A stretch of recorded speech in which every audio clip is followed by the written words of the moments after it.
Alright, vizuri kabisa na karibu katika show ya siku ya leo, siku ambayo ni ya 11 katika mwezi huu wa 7 Julai mwaka 2021. Tunamshukuru papa na baba kwa sababu ya upendo, baraka na ushindi kwa sababu ya siku hii, nikitumai kwamba umeamka vizuri na vyema kabisa ili tuzidi kuweza kupambana na hali ya siku ya leo na tuweze kumshukuru kwa sababu ya ulinzi. Fadhili zake ni za milele.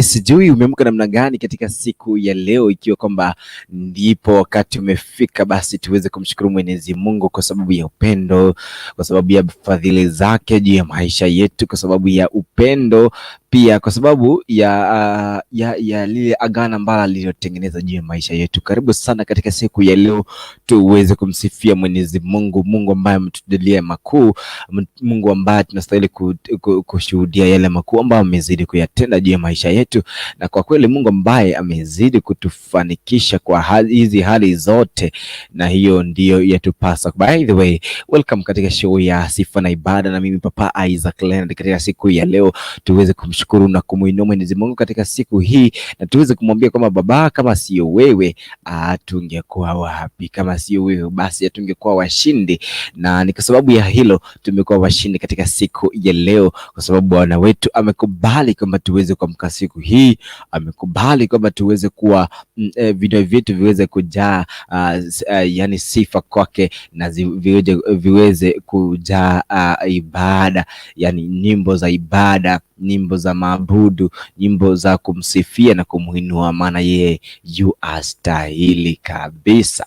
Alright, sijui umeamka namna gani, lakini kama umeamka vizuri, basi tunasema kwamba asante Baba, asante Bwana, asante Roho Mtakatifu, na hilo ndilo lile ambalo nasema kwamba I say hili ni zuri sana, ni zuri ajabu. Kwa hivyo nashukuru sana kwa wote ambao mmejiunga pamoja na sisi kutoka maeneo tofauti tofauti. Najua kwamba wengi umejiunga kutoka eneo tofauti tofauti pale, kama sasa hivi naona kwamba Delphine kumbuka amekuwa ni wa kwanza akisema kwamba waiting I'm here now, ili kama tuweze kumshukuru Mwenyezi Mungu na kumuinua kwa sababu yeye ametufanya tuwe tulivyo katika siku ya leo. Asante sana kwa wote ambao mnazidi kutufuatilia, na Mungu azidi kuwabarikia sana. Alright. Sijui nambari ya simu iko pale kwenye nini, iko pale kwenye screen ya kwako. Ukifuatilia pale unaweza ukaongea pamoja na sisi katika asubuhi ya leo, zikiwa zimekatika dakika ngapi zile, dakika 26 tu baada ya saa 11 asubuhi. Haya, sasa nataka tujue nyepi yanajiri masuala ya siku ya leo. By the way, siku ya leo ni kile ambacho tumekuwekea katika kama mjadala katika siku ya leo, ni kwamba naomba kwamba tujue ni yapi haya ambayo ilitokea katika maisha yako ambayo wahitaji kweli ya oh my goodness, Alright, haya. Kweli unahisi kwamba katika nchi yetu ya Kenya tunasaidia vijana, tunasaidia katika kukuza talanta zetu vikamilifu? Hilo swali katika siku ya leo, ambapo nitarejea pale mwendo wa saa 12 ili tuweze kuzingatia hayo mambo baadaye. Lakini first, hawa ni masuala ya Biblia na masuala ya kuimba pale, na inakuwa ni vizuri katika asubuhi ya leo. Asante sana kwa wale ambao mnazidi kutufuatilia kutoka mtambo wa Facebook pale. Naona ndugu Dominic Motangu amekuwa wa kwanza kupenda hii ambayo ni video ya siku ya leo. Thank you so much kwa wale wote ambao wanazidi kutufuatilia kutoka kwa mitambo yote Nipate kama Papa Isaac Leonard pale YouTube. By the way my good friends, ukiingia pale YouTube utatafuta jina kama Papa Isaac Leonard na itakuwa nzuri sana, kwa sababu ukisubscribe si kitu kirefu tu, ni kuingia ukisha search unaangalia pale na unakiriza tu, una subscribe alafu unakiriza hiyo bell ya kukuonyesha wakati wote ambapo tutakapokuwa kwenye maongezi na kwenye show zetu za kila siku. Hilo tu ndilo nahitaji tu nifanyie ndugu yangu, inakuwa ni vizuri sana tukisonga, and God bless you so much.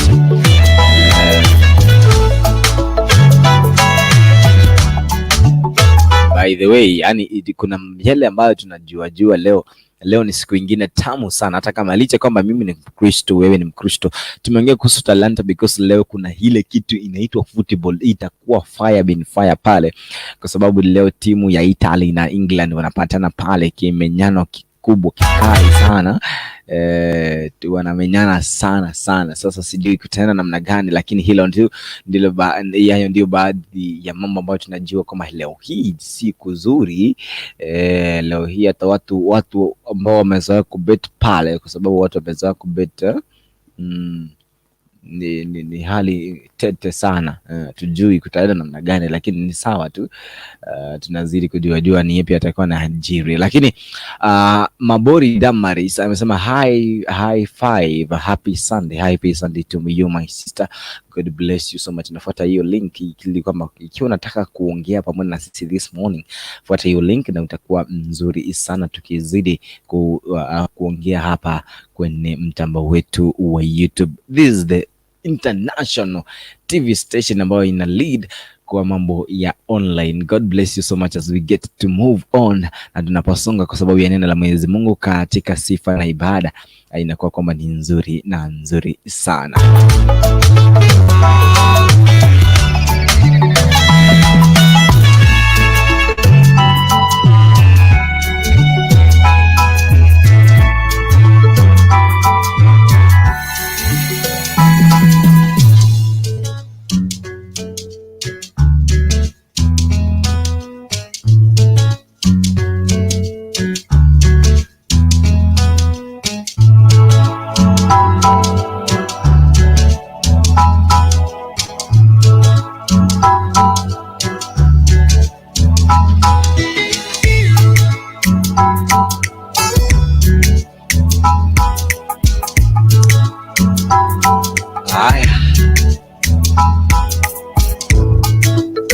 Barabara kabisa tuzidi.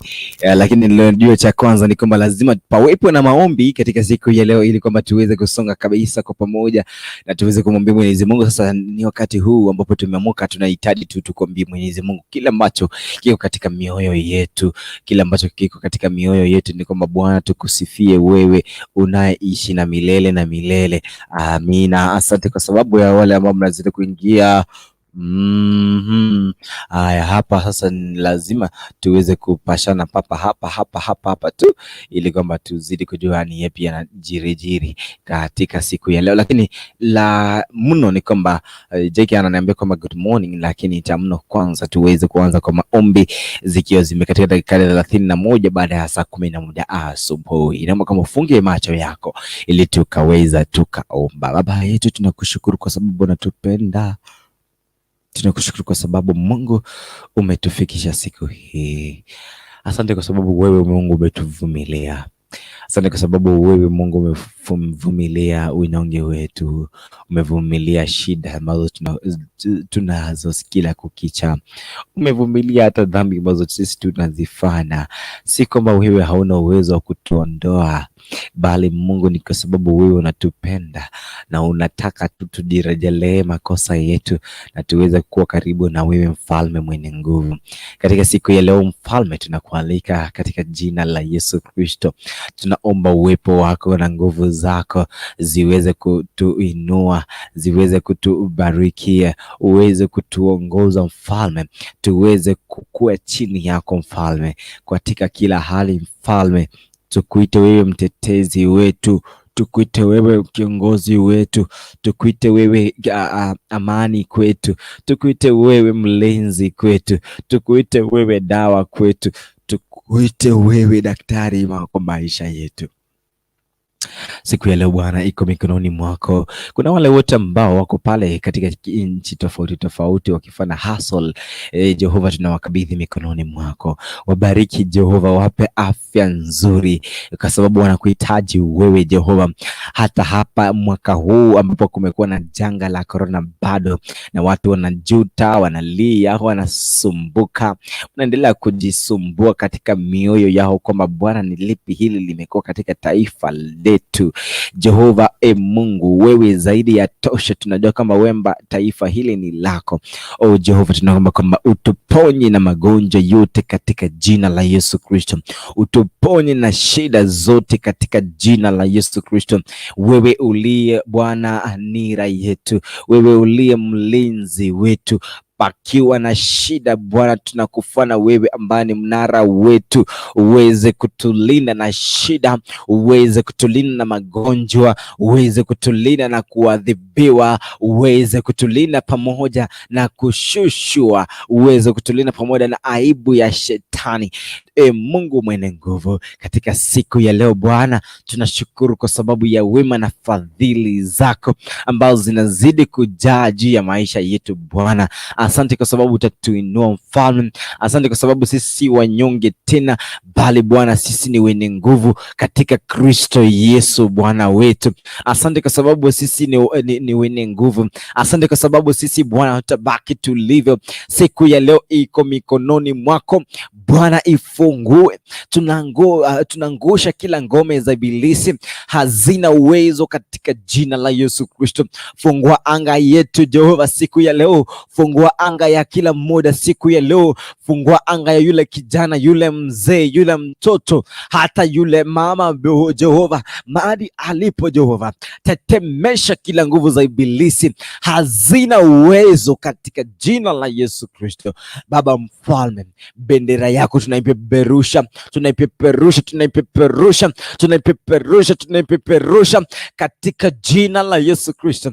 Iangae pale ili kwamba wewe Mungu kwenye sifa na ibada uweze kuinuliwa, katika jina la Yesu Kristo tumeomba. Amen and amen. Thank you so much Kiko, kama ndipo unapojiunga pamoja na sisi katika asubuhi ya leo, itakuwa nzuri tukifuatilia pale. Thank you so much pale. Blessed mama ananiambia kama happy ama ananiambia kama good morning and happy Sunday. Thank you so much blessed mom, the greatest fan papa hapa. God bless you so much my dear, and be here ili kama tuzidi kumshukuru Mwenyezi Mungu kwa sababu yeye ana mpango mwema juu ya maisha yetu, right?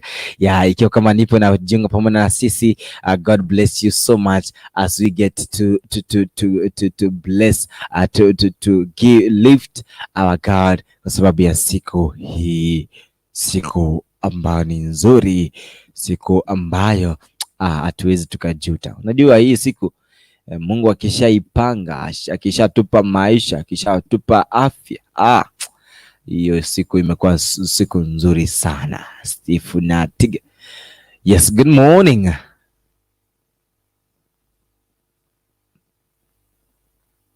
Bwana pale Steve na Tiga, good morning.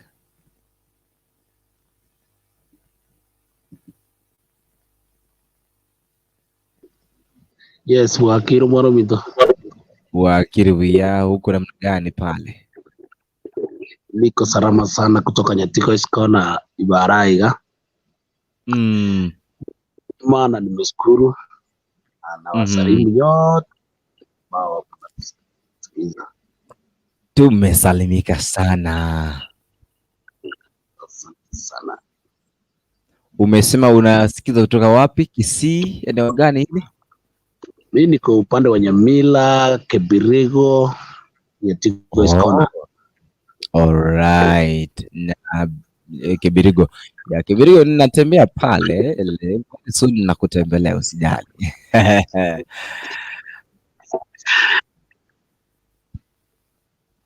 Thank you so much. That is Steve na Tigo. Lakini kabla hujaondoka ndugu yangu, kabla hujaondoka ningependa tu uweze kusema high five kwa watu wawili watatu. Kwa sasa ningependa kwanza kuamuza na kusalimia bibi yangu Sarange, Yes. mama mzazi na marafiki zangu, senior driver Daniel Umayo, Edward Oyas Oscar, Honorable Tom Nyabeli kutoka maeneo ya Ng'ambo, na wote wanaonisikiza na wasalimu sana, na watakia Jumapili njema yenye mafanikio. Amen, amen. Asante sana Bwana Steve, Mungu akubarikie sana, na karibu zidi tu kuendelea kuongea na sisi kwa kila siku. Tunakupenda ndugu yetu. Asante sana, barikiwa sana. Amen. Barikiwa kuwa na ibada njema. Huyu amekuwa ni Steve Nyatigo. Thank you so much my brother for getting live right here, ili kwamba tuzidi kumshukuru Mwenyezi Mungu katika asubuhi ya leo kabisa, ili tuweze kujua ni yapi yanatukia katika taifa letu. Nimekwambia mada ya siku ya leo ni kwamba, yani unaona kana kwamba kama hapa Kenya tunajaribu kuwasaidia vijana wetu kwa vikamilifu, the 100% kwa masuala ya talanta, na ikiwa baada kuwepo, unadhani ni lipi hili tunastahili tulifanye? Right, kila ambacho kinafanya, unajua ili vijana waweze kukua supported kitalanta. Unaona kwamba kweli kumekuwa namna gani of late? I don't know, lakini hapo utaweza kuingia kwenye kuchangia kwenye pale kwenye team comments pale. Itakuwa ni vizuri tukicomment pale, na itakuwa ni vizuri tukiingia pale, lakini kwa sasa tuweze kuzidi kufuatilia na kucomment, kusema high five kwa wakati huu wa saa 11:40. Sasa wakati unanikibisha pale, kwa hivyo let me just get right and to finishing katika masala ya ufunguzi wa neno la ufunguzi, na mara neno la tumaini katika asubuhi ya leo litatoka katika kitabu kipi? Tutaweza kuangalia pale tukiangalia pale katika neno la ufunguzi siku ya leo, itakuwa ni vizuri ajabu ukiweza kujua ni lipi hili ambalo tungependa tu kulishare, ili kwamba siku ya leo iwe tu ni ya kufana kwako. Delphine Kwamboka anasema vipi Isaac? Poa sana, niko sawa, sija kuona leo ukinitafuta. Haya, leo tuko hapa. Haya, tuangalie pale kabisa. I think I shared this message, lakini leo bado imekuja.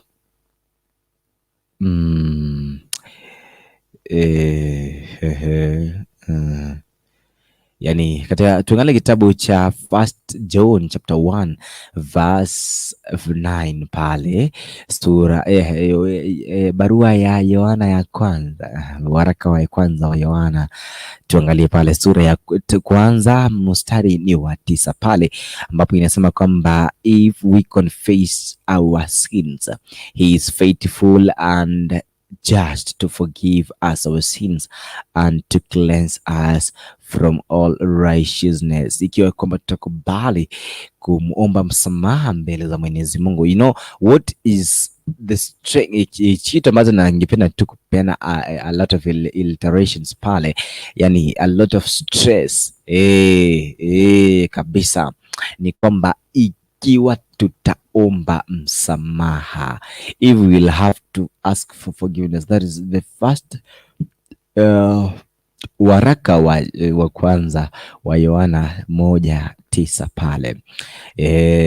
Ikiwa kama tutaconfess, ikiwa kama tutakubali kwamba tuko na dhambi, kama tutakubali kwamba tumesini sana na tungependa Mungu wetu atusamehe, itakuwa ni nzuri sana ikiwa tutakuwa tunafuatilia pale.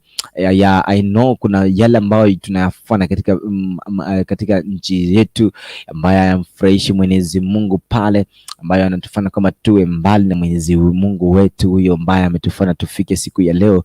And I know and I really know kwamba ni vizuri tuweze kusema kwamba Baba tunakuhitaji, Baba tunakuhitaji ili kwamba uweze kutusaidia. So actually siku kama hii ya leo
oh yes.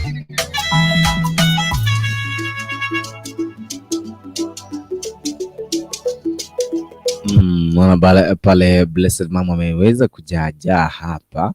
Karibu sana ha Blessed Mom. Good morning.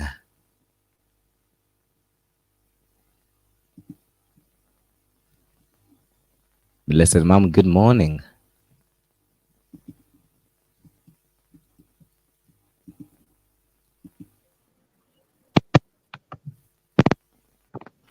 Yes. Good morning too. Umeamka vizuri? Nimeamka salama, nashukuru Mola. Amen. Tunashukuru pia, tuko salama hapa, tunashukuru pia. Lazima tumshukuru juu ametulinda the whole night. Na ametujalia tukaweza kuona siku ya Jumapili ya leo. Hasa sema tu high five kwa watu kadhaa kabla ya sisi kuenda pala pengine. Mimi ningependa tu kuamsha all my family and friends popote walipo. Na niamshe mafans wote wa Nyagoseta TV. Na mafans wote wa Kisiot TV. Yes. Alafu ningependa kuwatakia blessed Sunday wote popote walipo. Amen, amen. Vizuri sana, ni wakati wa high five. Wakati huu sasa tutarejea tu topic unaiona pale ukiingia. Hiyo tutaizungumzia mwendo wa saa 12 pale. So uzidi kukua hapa pamoja na sisi. Nashukuru. Yeah, that is Blessed Mama ameweza ambaye tumeweza kuongea pamoja naye katika asubuhi ya leo. Na sijui wewe umekuwa ukifikiria hili kwamba siku zote, by the way, unajua watu hawapende kuomba msamaha pale kwa nyumbani. Sasa unashindwa unashinda kwani kuna nini? Yani inahitajika kwamba pawepo na mtu ambaye anaomba msamaha pale manyumbani. By the way watu wamekataa kuomba msamaha pale wa nyumbani. The same thing ambapo wanaona ni kama Mungu ni rafiki tu. Happy Sunday to you all guys. Humble Lady Mili, God bless you so much. Karibu sana ili tuzidi kumshukuru Mwenyezi Mungu katika asubuhi ya leo. Yani inakuwa ni hivyo tu kwamba vile hatusameani pale manyumbani, vile hatuombi msamaha kule manyumbani, pia hapa kwa Mungu tumeanza kuona ni kama Mungu huyu ni rafiki na ni kijana kama mimi na tunamuona kama lika. Hapana, Mungu si lika yetu. Mungu ametuzidi kimawazo, ametuzidi vile tunapotazama, vile tunavyofikiria, kwa sababu yeye ni zaidi ya tosha. So katika asubuhi ile, ikiwa kwamba bado nipo na napojiunga pamoja na sisi, God bless you so much. Kwa wale wote ambao mnaingia pale Alright. Haya kabisa. Wale ambao mnazidi kutufuatilia pale, God bless you so much. Wale ambao ni team Facebook pale, ambao mngependa kuingia kwenye kitufe cha kwangu pale, kama nipate kama Isaac Leonard, ya kabisa, itakuwa ni nzuri. Yani msamaha ni lazima tukaombe, yani msamaha kwa sababu ya makosa yetu lazima tuombe. Pale Blessed Mama anaendelea kunukuu kwamba ni vizuri, lazima, yani anasema kwamba msamaha ni lazima tuombe. Ni kweli, msamaha inabidi kwamba uwe ni lazima kwa maisha yetu, lazima pawepo na msamaha kila kukicha. Tuweze kumshukuru Mwenyezi Mungu kila asubuhi. Asante sana kwa wote ambao mnazidi kujaja hapa kwenye team Sifa pale kwenye mtambo wangu wa WhatsApp pale. Hebu niweze ita pale na kuwa tada pale, wala ambao mmezidi kufuatilia katika asubuhi ya leo. Tuanza na Felicitas kutoka eneo la community pale, that is Felicitas. Tuko na pale Triza ambaye anazidi kufuatilia pale, God bless you so much. Tuko na wengine kama Naomi kutoka eneo la pale Qatar pale, yani huyu dada hawezi kuacha kutufuatilia kila siku. Blessed Mama ambaye ashaingia. Tuko na Christine kutoka eneo la IBAADA, tuko na Lydia B kutoka eneo la Igonga, tuko na Benjamin kutoka eneo la Qatar. By the way, Benjamin ndiye call hapa ndani, nataka tumtafute siku nyingine hapa.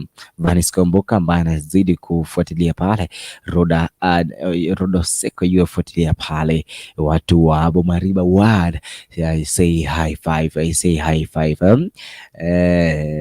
Kabisa tuzidi. Nyamwishe Komboka, Liz Machuka, Menza na Victor Nyamwishe, Diana Mura, Gladys Okimo, Richard Nyakundi na Dan. Hayo ni yale ambayo Blessed Mama anazidi kusema kwamba waamuke sasa hivi katika asubuhi ya leo. Nansarora, good morning. Kuna pale watu wengine zaidi, kuna Caleb Sporty, good morning. Jared Ochichi, good morning. Brother Siko, good morning. Sis Farida from Nakuru, good morning.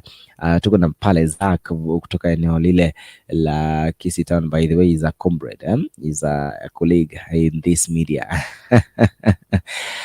Blessed Mama anasema kama say hey to my Ungwaro Ruta team, right? Good morning to Ungwaro team. Good morning. MD Pauline, good morning. Pale pengine kuna Auntie Divina, good morning. Na kuna Mary, good morning. Na Rachel London, good morning.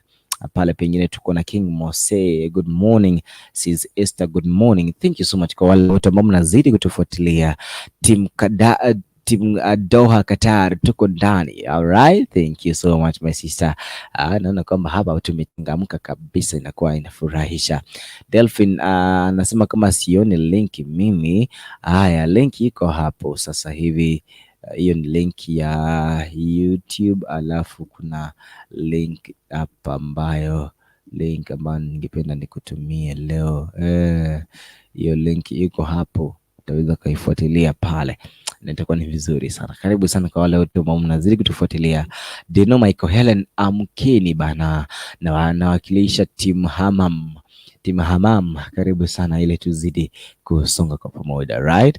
Karibu sana kwa wale wote mngependa kuimba katika asubuhi ya leo, kabla hatujanoga katika mambo ya talanta, kwa sababu Biblia pia inaongelea kuhusu talanta. My friend, itakuwa ni tamu sana. Niamshe Team Shagala. Team Shagala, amka bana. Haya, kabisa, zidi kuingia.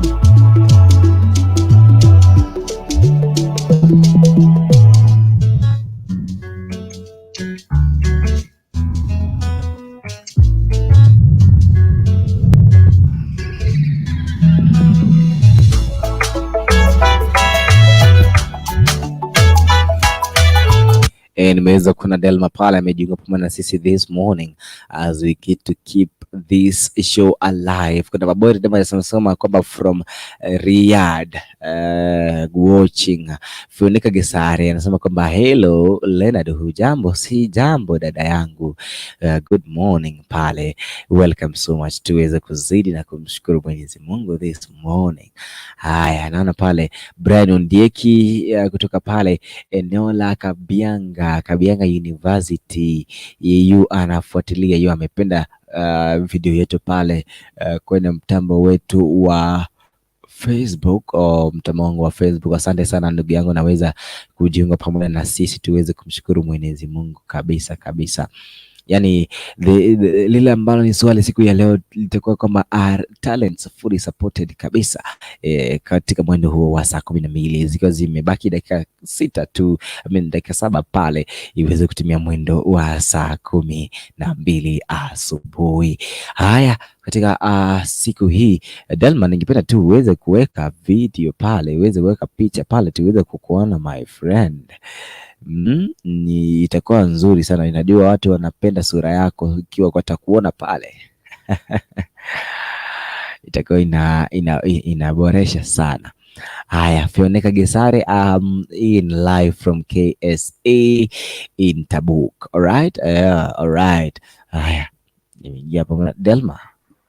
Good morning. Morning. Uko sawa? Sawa kabisa, nashukuru Mungu. Vizuri, sema high five kwa watu ambao ungependa kusema na wao asubuhi ya leo.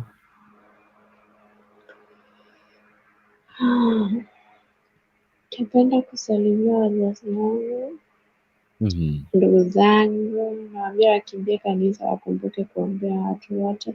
Leo ni siku yao ya kanisa. Hakuna kanisa Kisii, na hata unaambia unangojea niseme tu.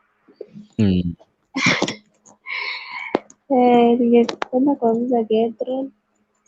Yes. My friend Ben Mokera.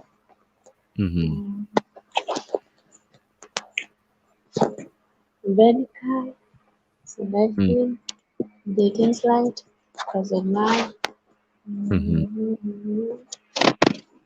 Hata nimesahau. Nawaambia wawe na Sunday njema yenye baraka. Na wanaenda kanisa. Wakumbuke kuombea wenye hawaendi pia, na wakumbuke kuombea nchi yetu. Wote na tutazidi kubarikiwa pamoja. Vizuri sana, na maybe verse ambayo utawaachia this morning kabla ya kuenda pale pengine kwa jipo. Nitasema baadaye kwa comments. Ndio naamka. Alright. Sasa uko na wimbo leo hii uweze kutuimbia.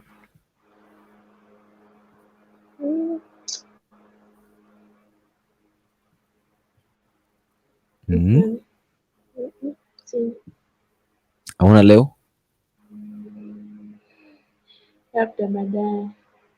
Haya, asante sana. Hiyo ni Delma kutoka pale Saudi ambaye anafuatilia kipindi hiki this morning. Thank you so much my sister, and thank you. Endelea kufuatilia watu wale timu wate sapo wale ambao wako hapa, by the way watafute walete hapa ili tuzidi kufuata kabisa, because unajua tuna mahitaji hapa. Unajua timu wate sapo sijaona hapa kuwa wengi, naona kama ni wachache sana.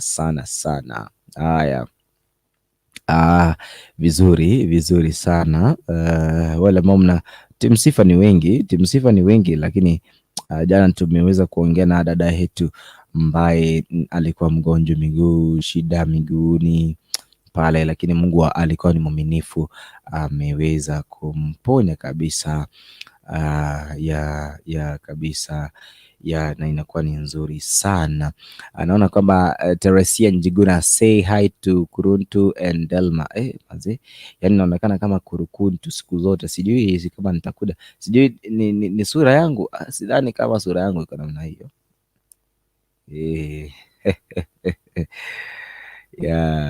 Ni vizuri tu tuseme kweli. Mimi sionekani kama kuntu. Sionekani kama yeye. Right, link iko hapa Fionika Gesare. Link iko hapa. Ndio hiyo tu, ifuate. Ndio hiyo sasa, ndio hiyo. Haya, pale Delma nilikuwa hapa mapema sana.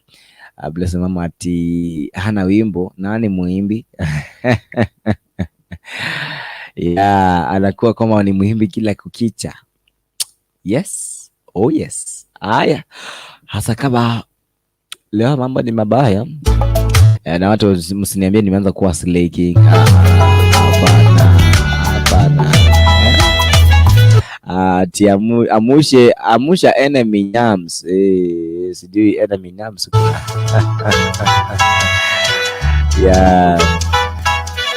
Kabisa. Finika, good morning. Good morning. Niko sawa leo, network iko sawa kabisa, naona hakujakuwa na tatizo. Asante sana, nashukuru. Karibu sana, sijui umeamkaje pale? Nimeamka poa, nashukuru Mungu. Hapo hiyo mmeamka poa? Hapa tuko sawa, Kisi kwetu tuko sawa, Kisi kuko sawa, Kenya kote kuko sawa, ni corona tu. Sana wacha isumbue. Ni time yake. Corona inatatiza, lakini tunajua Mungu yupo. Kabisa, tunashukuru because we are proud of you. You are making us proud. So tunashukuru sana. Hi, Finika. By the way, say high five kwa watu ambao unawajua siku ya leo kabla tujaenda kwa mada ya leo, by the way. Okay. Asante sana kwa nafasi. Ningependa kuanzia wewe na cameraman wako, camera ready. Thank you. Jumla kina Kerika, Kungukunzu, wherever they are, Kakasumbura. Say hi to them. Right. Upande wa comment section kwamba kwani leo utaki kuimba? Tutaimba tu, tutaimba. Okay, Gertrude, Eminya, Posibori, Mr.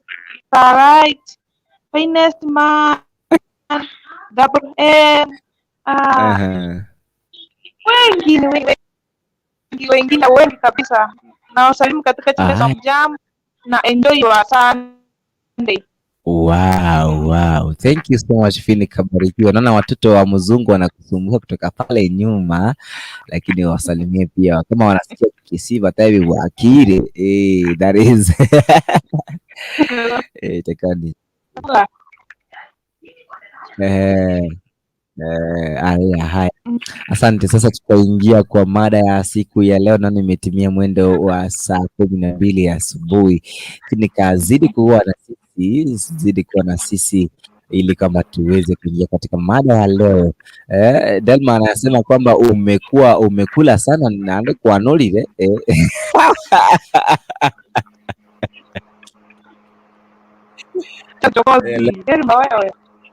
Leo mtaniua.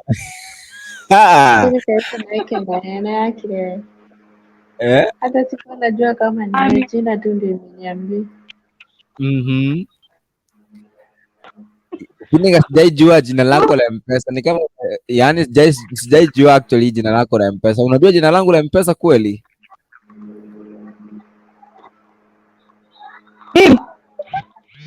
Unajua jina langu la M-Pesa?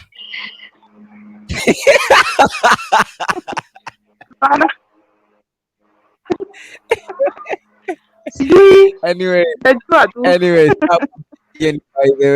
by the way, mlezo ni mama ananiambia kwamba Finika.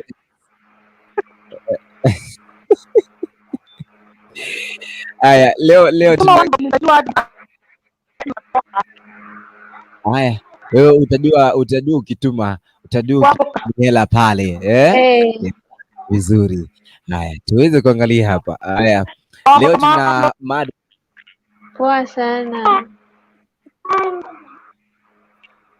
Mama Blessed Mom tumemiss. Blessed Mom pia ameingia. Tumemiss kama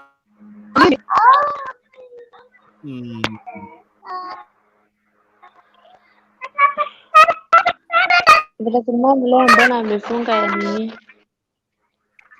Amekuwa akiongea, maybe anangoja tuambie ongea. Blessed Mom, ongea sasa. Nimekukaribisha. Tuendelee.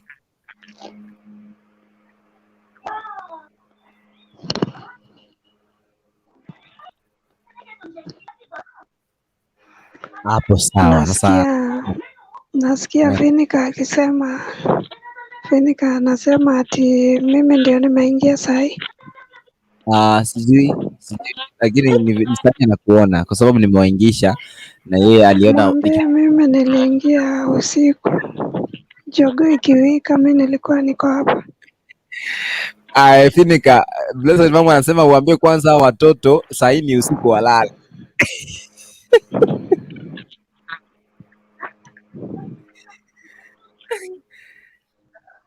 watoto wanalalanga kweli. Wewe wapatie maziwa iko warm, hiyo maziwa itawapea usingizi, walale mpaka jioni.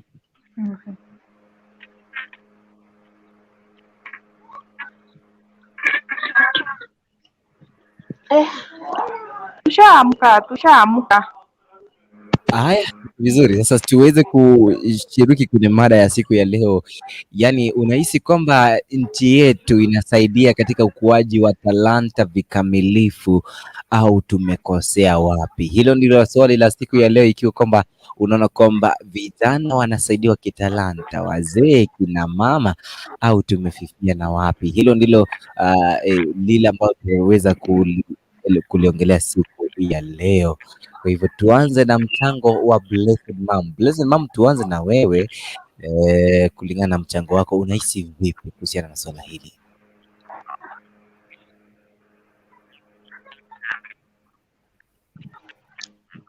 Hiyo swali labda tuanze na Finika ndio tuibie kutoka kwake.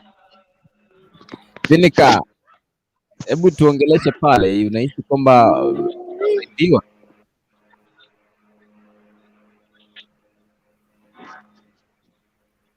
Finika ametoroka.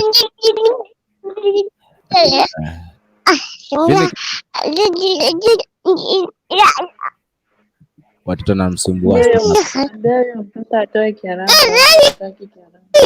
Acha ni mute mic yake alafu tuzidi kuongea na hao wengine. Brother Boniface Ongaro, good morning. Karibu sana.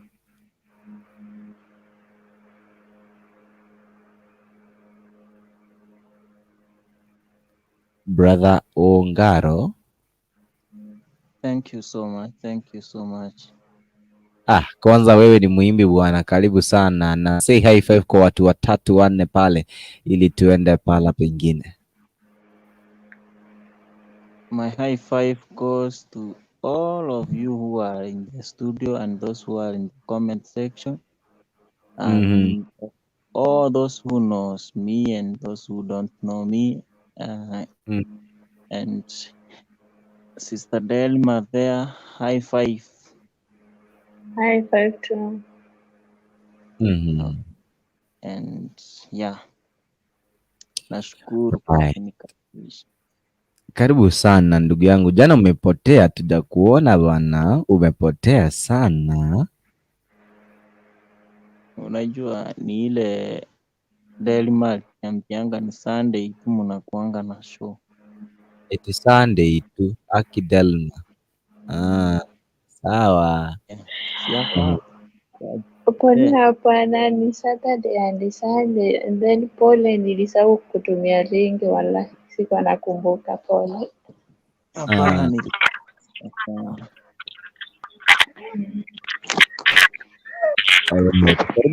nikakumbuka. Karibu tuzidi, lakini ikiwa kama ujasema pale I5 wimbo kabla ya sisi kuendelea kwenda mbele.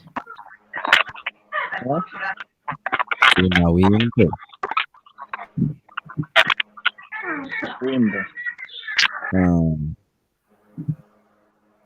Wimbo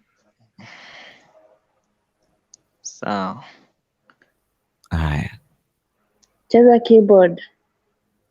keyboard akipo hapa. Nitaalika, Wacha nitakuwa na wacha mtu wa ni fanya very soon. hivi. Naomba unipe tu dakika 5 ni seti vitu hapa, ni kuja na wimbo. Haya, vizuri, haina shida. Umepewa hizo dakika 5 na strictly 5 pale ulivyosema. Haya, tuzidi kabisa. ABC ba actress, nasema kwamba happy Sunday. Thank you so much the actress ABC ba. Thank you so much. Tuzidi kunoga papa hapa kwenye Kisi Hot TV ukiwa na mimi Papa Isaac Leonard. Show ni Sifa na Ibada asubuhi siku ya Jumapili. Sifa na Ibada siku ya Jumapili pale. Na by the way, tunazidi kuongea kuhusu masuala ya talanta ikiwa yako supported fully katika nchi yetu ya Kenya. Wewe unaona vipi? Na ikiwa kwamba hatujafikia lengo lile, shida iko wapi pale? Tuweze kuanza na Finika pale, tukuje kwa Delma na baadaye tutazidi kwa mwingine. Finika? Yes. Haya, tupe mchango wako. Okay. Sijaelewa vizuri hiyo mada yako, maybe naomba urudie kidogo. Haya, nataka nirudie tena. Haya, yani as for talent supporting kwa nchi ya kusaidia talanta ili kama talanta zisaidie nchi yetu ya Kenya. Unadhani kwamba watu wa kwetu huku wamesaidiwa vilivyo kama wanavyosaidiwa wale wa the other countries ama vipi? Na ikiwa tumesaidika ni sawa, na utasema ni vipi kama wewe ulivyosaidika kama familia yenyu pale, na itakuwa ni nzuri. Na kama kuna shida pale utasema kwamba mimi enyewe naona kwamba Kenya tutasupportiwa kwa njia fulani pale, na itakuwa ni nzuri. Finika? Okay, nimesema hivi. Kwa niaba ya kwa kuinua talanta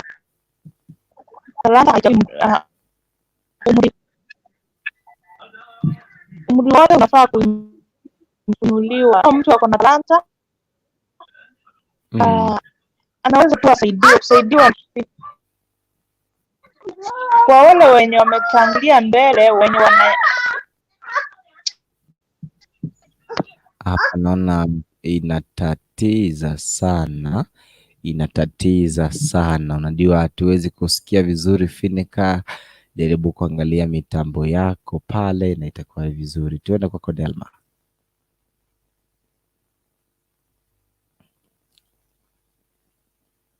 Wewe unmute mic yako wewe.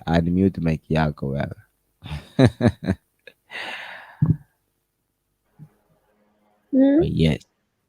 Haya, changia. Nataka kuipia kwa last kwa nani Blessed Mom zenye ataongea. Blessed Mom kwa Ruto Iruono umerushiwa. Haya, tuongeleshe basi. Mimi ndio naingia, ningependa murudie mjadala. Aki Blessed Mom wewe, aki.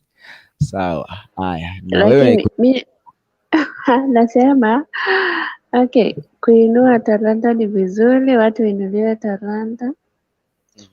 Wasidi kuendelea mbele juu kuna wenye wamefahamu talanta zao, alafu kuna wengine wako nayo lakini hawajui kama wako nayo. So wenye ametambua kuna talanta, we are ready to support them, na Mungu atawabariki na wazidi kuenda mbele. Kitu ningependa watu kama wa Kisii, mostly watu wa Kisii watuare chini adamu, yaani anaona mwenzake akiinuka anaona tu ataenda mbele, yaani nguo mokara mutigi. So unapata mtu ako na ina adamu hataki kusapoti mwenzake. Yaani yote abantu tuache wivu, sapoti mwenzako pia unajua ukiwa na wivu hata kama unataka kuenda mbele huwezi enda mbele because uko na wivu kwa mwenzako. No, saidiana na muende mbele na Mungu atasaidia kuonekania kila siku. So kusupport talent ni vizuri sana. Wacha tuwe na moyo wa kusaidia. Lakini kabla hujaondoka, swali langu liko kabisa kwa nchi yetu ya Kenya. Unaona kwamba nchi yetu ya Kenya inasaidia sana kwa sababu ya ukuaji wa talanta. Of course umeongea point fulani nzuri hapo kwa masuala ya kukua nenya ndamwamu, that is inivi kwa masuala mengine pale. Lakini sasa unadhani katika nchi yetu ya Kenya inasaidia katika ukuaji wa talanta au vipi? Inasaidia sana. Si unaona hata Mbarambamba amejulikana tu mbali sana, amefikiza huko tukani. Inasaidia. Inasaidia sana. Alright. Sawa. Haya. 100% wamesaidika. Unajua hatuna talanta moja. By the way, hapo tutaanza kuongea baadaye. Acha niingie kwa Blessed Mom tusikie yeye mchango wako ni upi. Blessed Mom. Mimi bado sijashikanisha, nataka Finika aongee ndio niibie. Yesu Kristo motolia baba tolia. Haya, wacha kabla hajaongea Joseph pia anasema kwamba hi to my brother, sijui yuko sawa. Watu wa Mariba wako vizuri. Haya, vizuri, kio kama tuko sawa ni sawa. Haya, watu ambao mnaendelea kufuatilia pale kwenye mtambo wa Facebook, kuna Bethina anafuatilia pale kwenye mtambo wa Facebook. Thank you so much. Na hao ambao mnaendelea ku text in na ambao mnaendelea kutuwatch live, God bless you so much. Haya, tu Delma, umeambiwa kwamba uzidi kuongezea. Nadhani umeambiwa na Blessed Mom uzidi kuongezea ili ashike mahali haujaongea na yeye aweze comment pale. Huyo leo amenifinya sana. Mimi nimesema Finika achangie ndio niibie kutoka kwake. Haya, Finika, tumerejea kwako. Unmute mic yako. Finika. Kumbe Blessed Mom uko mchokozi. Blessed Mom uko uchokozi huko. Nakupata. Mimi si mchokozi, mimi natakanga watu wachangie ndio niibie huko. Hello. Yes, tunakupata. Sawa. Okay, mimi ningesema mambo na kuinua talent kama venye Delma alisema, watu wa Kisii sana wamekuwa na ubinafsi, hawataki mwingine pia yeye aomoke, so they have to come together each other. They form a platform whereby they see other upcoming artists or comedians, wale wenye hawajui chochote. Never expose other people. Eti sasa wewe mtu akuja act kama ameharibu clip, unamwambia sasa wewe uwezani. Hapana, kama hata wewe hujafikia hapo mahali huko, pia wewe umekuzwa, unaona. So watu waache kujipenda. Love your friend as you love yourself. Tukisema mambo na the entire Kenya mimi naona hata haijasaidia. Juu Mbarambamba amesaidika juu Benjamin alisema juu ya hiyo nini, hiyo comedy yake ndio imemfuata mimi, ndio ilifanya nikamjua. So si eti ni serikali ya Kenya imemsaidia.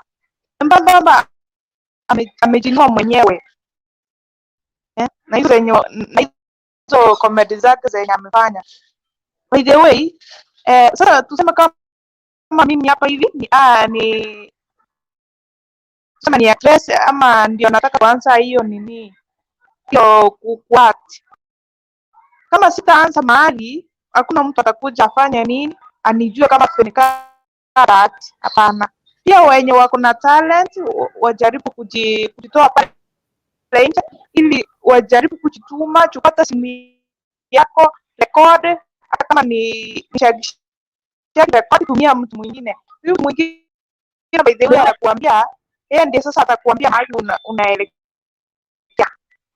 So Kenya, serikali yetu ya Kenya inafaa iweke mikakati ya kusaidia hao artists, hawa coming artists ama wenye wako juu kidogo. Mimi sijaona nini yeyote kama hii Kenya imesaidia. Sasa hivi watu wangelalamika sijui platform yao iko chini sijui nini, hakuna pesa. Pesa zingekuwa za tosha, hata pesa za shooting. Unapata mtu ako na kitu nzuri lakini mahali pa shooting inakosa. Unapata too much expensive. So inafaa uangalie. Mimi sitaunga mkono eti serikali ya Kenya imesaidia. Hapana. Naam, asante sana. Yaani Kimika ameongea kulingana na kama nilimwongeleza pale, lakini inaongelea kuhusu hisia ambazo ni nzito sana. Ameongelea kuhusu hisia nzito sana ambazo ni kweli na ni kweli kabisa. By the way, nataka tu angalie katika taifa letu la Kenya kwa masuala ya spoti, kama mfano kama mpira. Vijana kuna wachezaji pale manyumbani. Wewe sijui kama kuna mchezaji mwenye ameenda kwa timu nzuri na analipwa vizuri, na wakati mwingine unapopata watu wako na majeraha pale, wakipata majeraha kwa mipira, majeraha kwa tennis, majeraha pale, pengine watu ambao wanashiriki tu michezo ya kawaida, sijui kama wewe kwenu wanasaidiwa au wasaidiwi, kwa sababu kuna talanta yes, but kukua ni ngumu.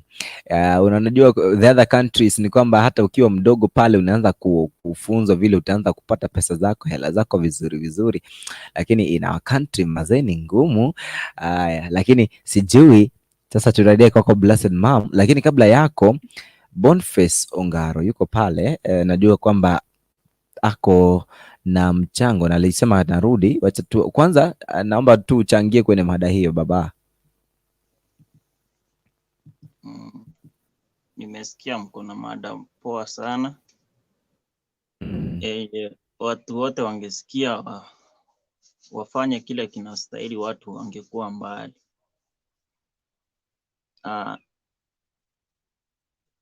About hiyo kusupport talanta hiyo Kenya, siwezi sema hakuna.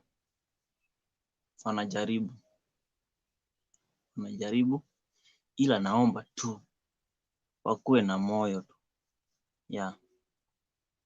wakuwe na moyo wa kukamilisha kile wanaanza, kwa sababu ile tabia iko huku ni kwamba mtu anaweza anza leo, aseme leo, yani asimame tu na wewe, tuseme asimame na wewe kama leo, kesho tena amekuwa discouraged.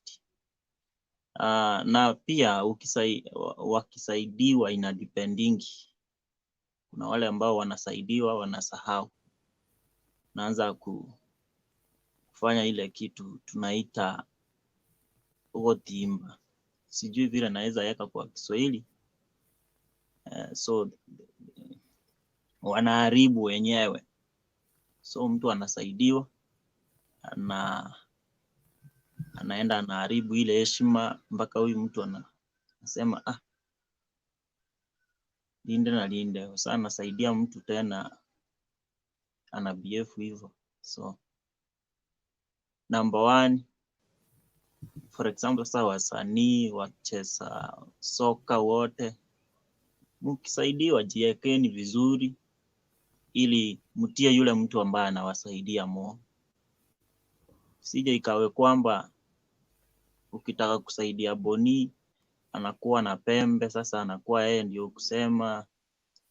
Yani unasaidia mtu anaanza kubehave tofauti. Hiyo ndio inachangia mbona most of the people hawasaidiki nowadays. I think hiyo ndio ningekuwa naye, ingine yakija nitasema. Right, thank you so much my brother, that is Boniface Ongaro. Ameweza kusema hisia zake anavyohisi kutoka kwa moyo wake, kwamba mbona anaona kwamba talanta hazisaidiki nchini. Turudie kwako Blessed Mom pale. Kabla sijachangia, ningependa unisomee kitabu cha Ayubu 42:10. Kitabu cha Ayubu 42:10, 11, 12. Ukiendelea kutafuta hiyo kitabu, kuna wimbo nitaimba kidogo tu, na hizo vitu zote zinahusiana na hiyo topic. Kwa hivyo mtu asiseme nimeenda nje ya topic. So nimesema ni kitabu cha Ayubu ama Job, kwa wale wasomi wa Biblos ni Job 42:10, 11, 12. Ukiendelea kutafuta hiyo kitabu, nitaimba hata kama mimi sio mwimbi, nitaimba tu hiyo wimbo kidogo tu, sio sana. Hiyo wimbo inasema hivi: unajibu maombi, unajibu maombi, unajibu maombi, Baba tukiomba wewe ujibu. Ni wimbo mzuri sana. Ni wimbo inasema tukiomba Mungu ujibu. Hata hao wasanii ama hao wenye hizo talanta zote, ile kitu inawasaidia ama inawaokolea ni maombi. Kabla niingie hapo, sijui kama umepata hiyo maandiko, tusomee. Ni Job 42:10.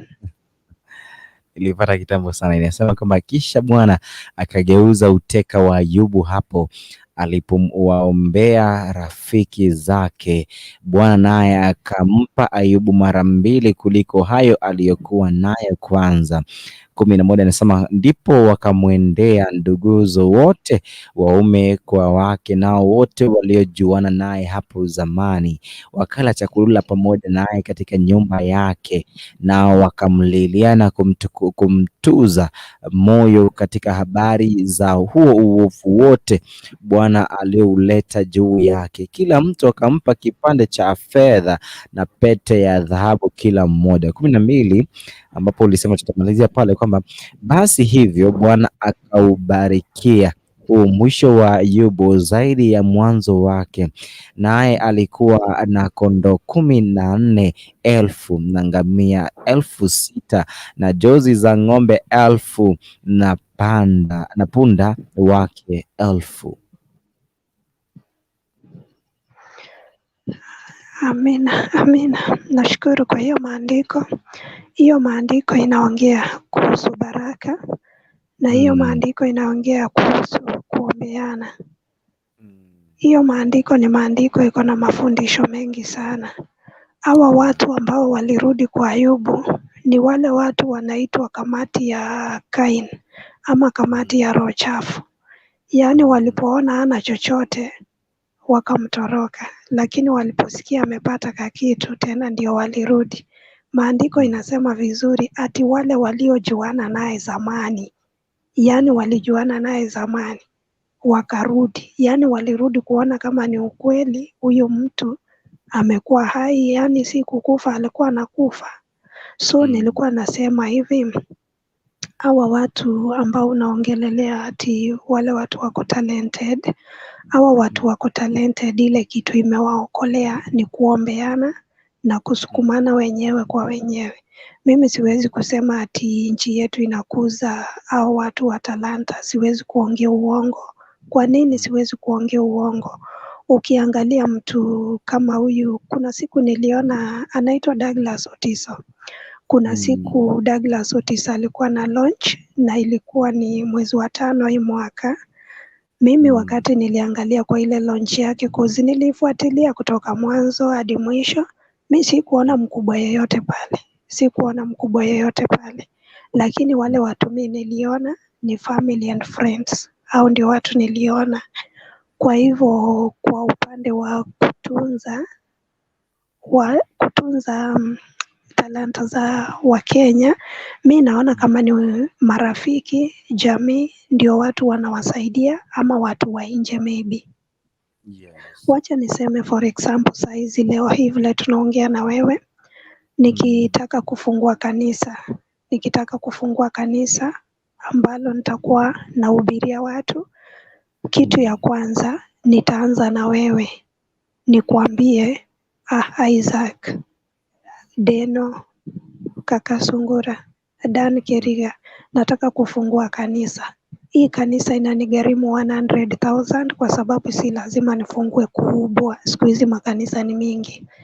Nyinyi ndio mtajitolea mninunulie mabati, mishumari, sijui nini, niko na marafiki wengi. So naamini kila mtu atajitolea waninunulie viti. Kwanza siku hizi kanisa mingi zinatumia viti za plastic.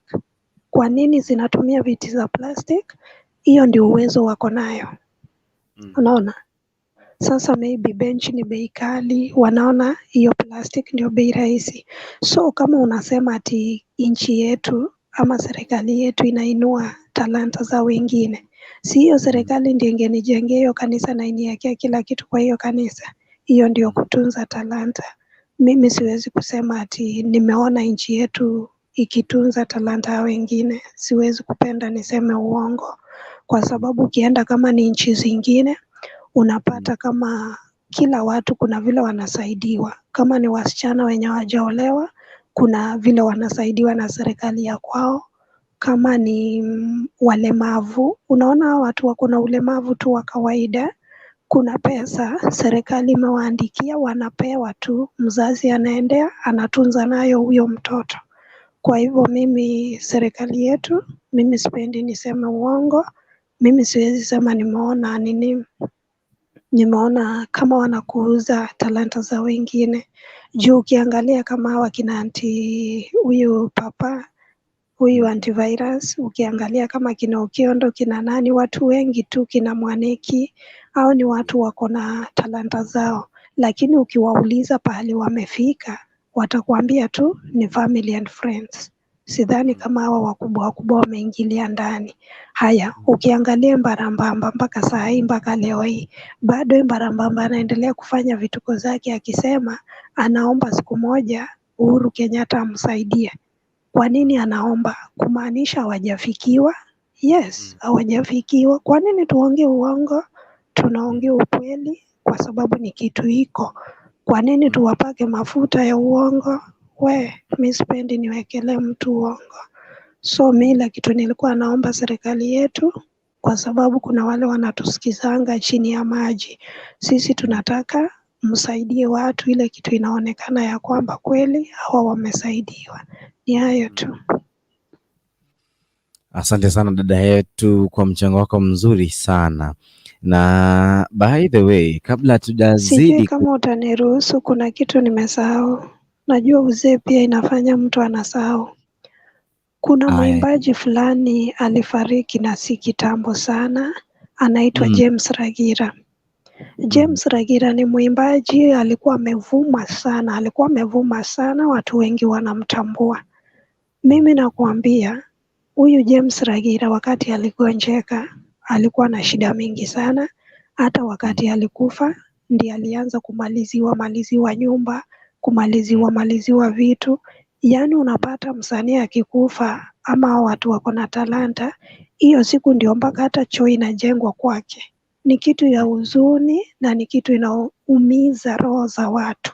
Kama mtu ako na talanta, wacha hiyo talanta yake ikuuzwe, hiyo talanta yake ikuwe na matokeo ama matunda. Unaona? Mi niliona uchungu wakati James Ragira ni mgonjwa, hata mattress ya kuwekewa nje alalie ni vitu zenye, yani vitu hazionekani poa. Kwa hivyo mi nilikuwa naomba nchi yetu, wakubwa wetu, kama mmeona mtu ako na talent, msupportini tu, kitu inaonekana. Kitu inaonekana.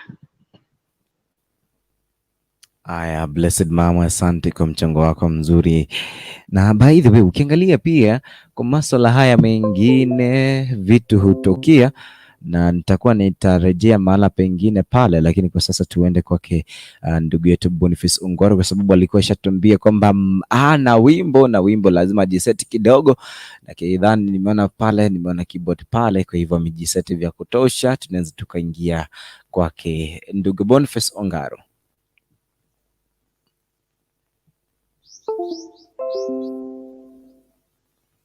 Okay. Ningependa tu nikaweza kufanya worship moja. Worship moja. Yeah. Haya, umeruhusiwa. Bwana umeinuliwa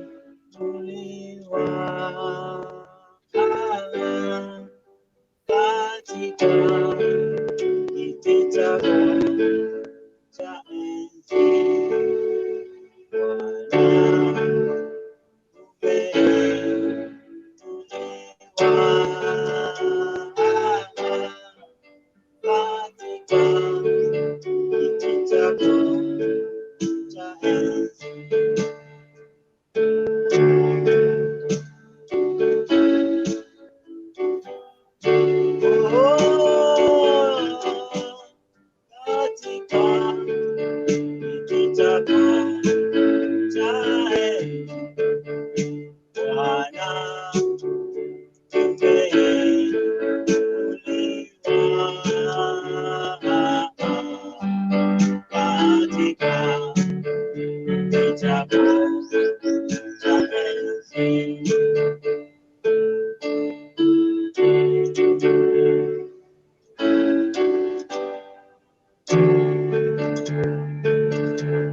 Yes, thank you so much my brother. Naona pale Sara Munyangi kutoka pale Facebook anasema kwamba thank you, amen. Anasema amen. Thank you so much kwa kufuatilia. God bless you.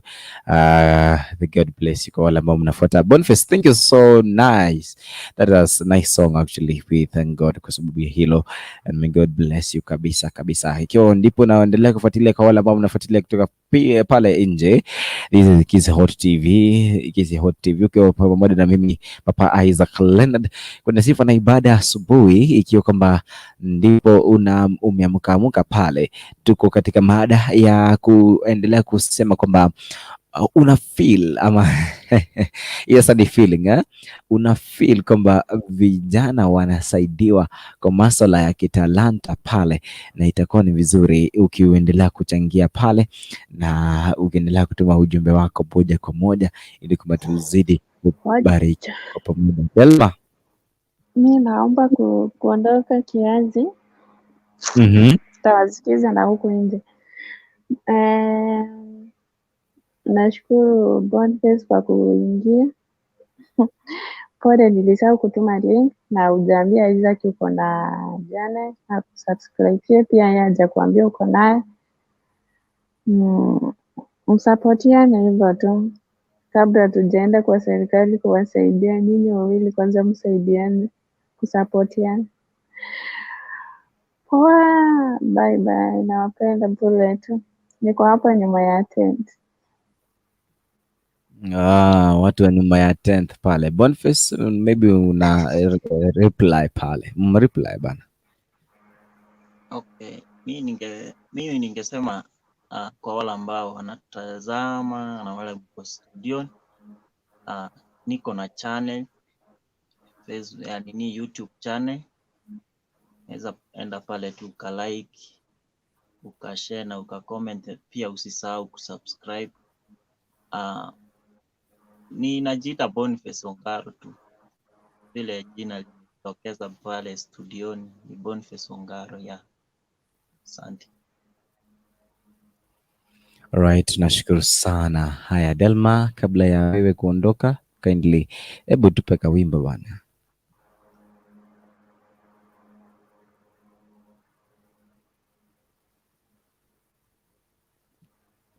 Delma? Naam. Nitaimba wimbo gani? Wote tu, ule wimbo ambao unaona kama unafaa.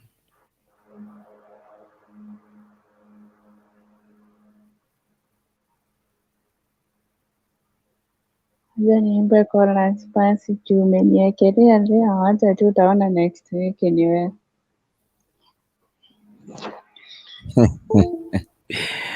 Haya, ni sawa tu. Ni sawa tu. Haya, thank you so much. Thank you Delma, thank you.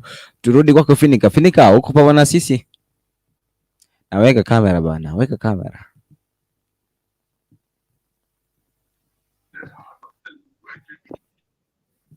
Yeah, I'm with you.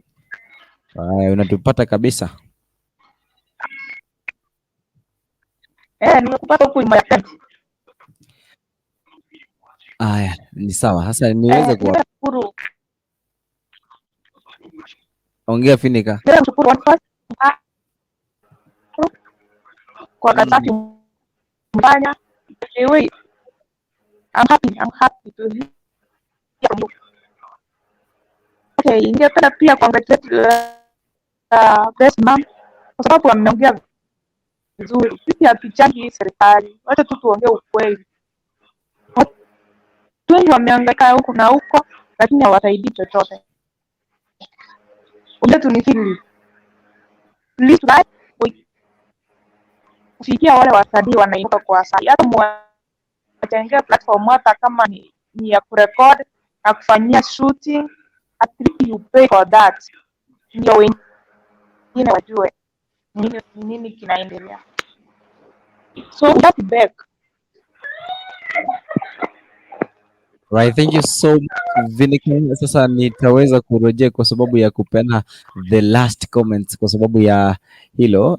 Sijui Delma, your last comments on talent tafadhali. My last comment naweza sema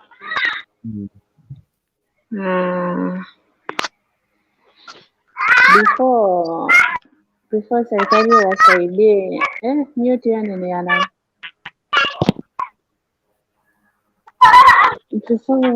before serikali wasaidie nini wenye wako na talent, wacha wakuje pamoja wakiwa kitu kimoja, they just pray together and waombe Mungu. Mungu ndiye atawasaidia na atafungua njia, labda mtu mmoja wa serikali tu aguzwe na roho awasaidie, but hakuna kitu kitatendeka bila maombi. Kitu yenye tungependa watu wapendane,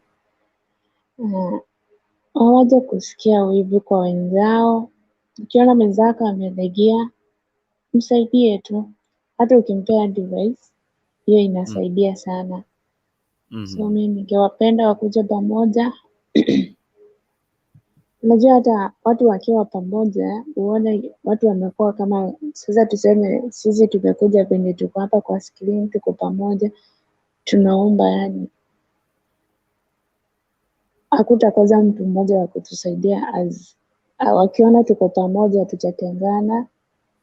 Mtu ataguzwa tu na atusaidie. So kitu yenye hawana tuseme mostly ni yani hawapendani kabisa. Sasa unapata yule mmoja akiona weakness ya Fenika anatoka anatembea na weakness ya Fenika, badala wakuje pamoja waambie Fenika no, hapo unakosea.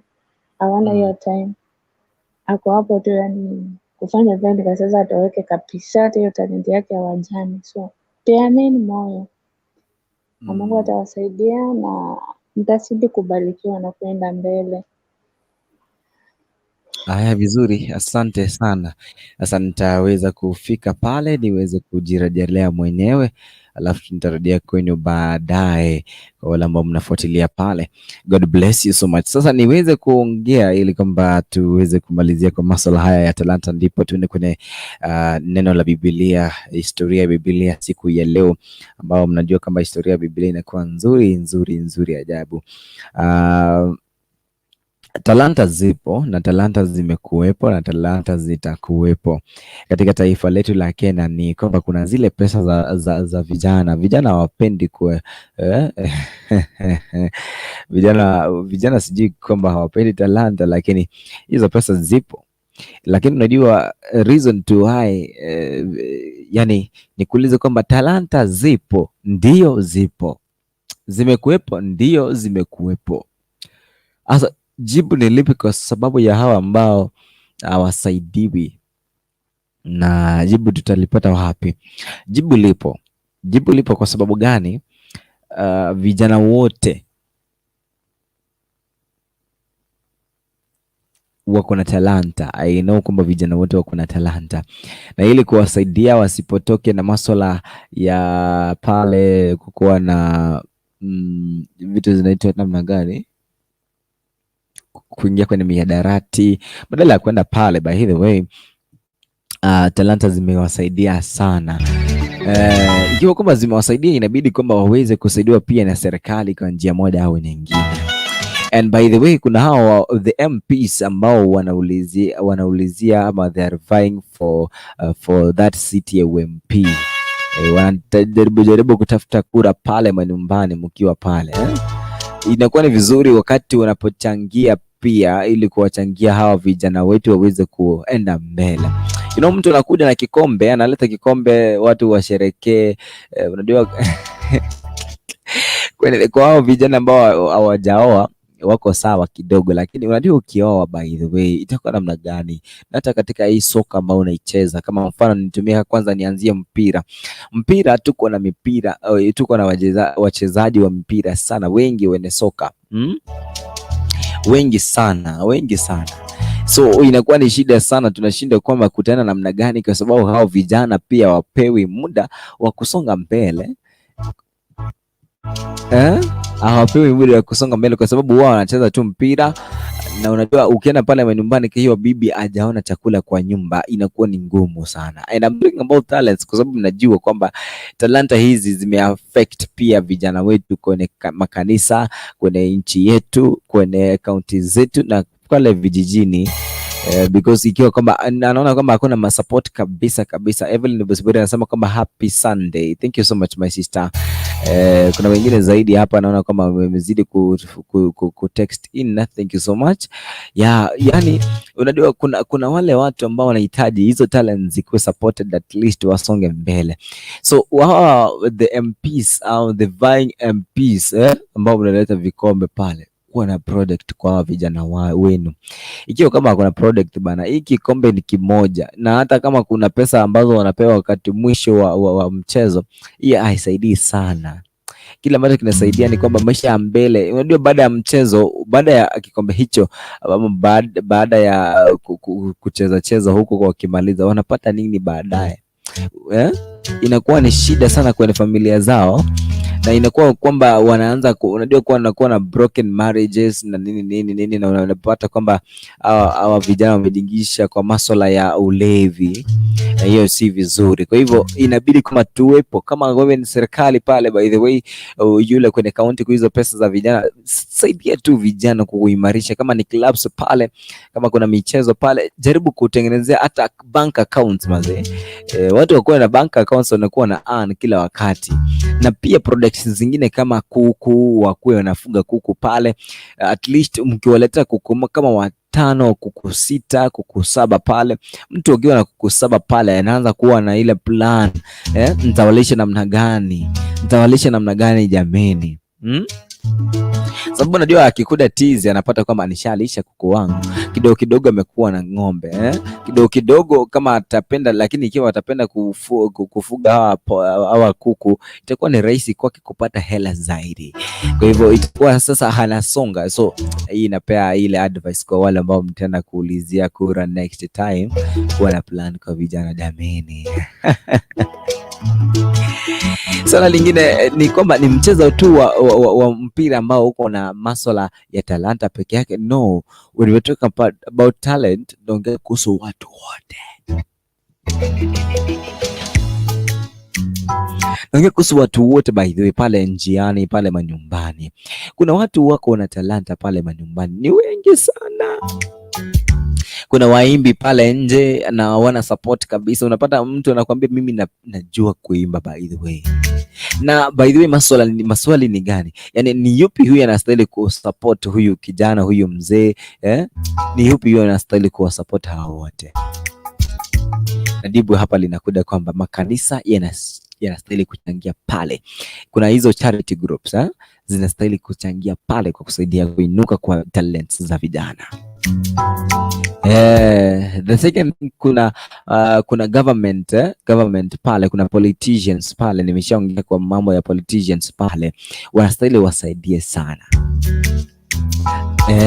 Baadaye kuna hivi vikundi vya waimbaji, wakijiweka pamoja pia waweze kuinua muimbaji mmoja, si kitu kigumu, ni rahisi sana, because even these singers wako na channels, by the way, wako na studios mingi. I can name many, lakini kwa sasa kwa sababu ya privacy sipendi kuname watu wa wenyewe bana, waanza kuniambia umeanza kutuambia ni kama unatulipia pesa hapa tunatengenezea studio. Sasa the thing ambayo tunaweza tukasaidia sana kwa hao ambao wako ambao ni watu wetu pale manyumbani, kusaidia ili waweze kugrow, ni masuala ya au watu wengine ambao wanaweza kusaidia ni kina nani? Ni hawa ambao ni pastors. Pastors pale makanisani, kukiwa na kanisa saidia watu wenu bana. Hata kuona mtu hawezi kusonga lakini tumemwacha pale. By the way, siku hizi kumekuwa na kama kanisa wapendi kuchangia kusaidia hawa ambao tu wameinuka kwa masuala ya talanta, au wasaidie siku hizi. Sijui ni kwa nini. Lakini I'm coming there, ni kwa nini gani? Ni sababu gani? Lakini those are some of the ways ambazo tunaweza kusaidia talanta ziweze kuinuka. Na baadaye mwisho pale tunaongelea kuhusu journalists. Journalists pia wanapokuwa kwenye road shows, kuna vitu mingi tukienda kwenye road shows pale, unapata kwamba tunasaidia wale ambao wako na talanta. Lakini swali ni je, hivi vyote ambavyo nimevitaja vinafanya kweli? Jibu ni hapana.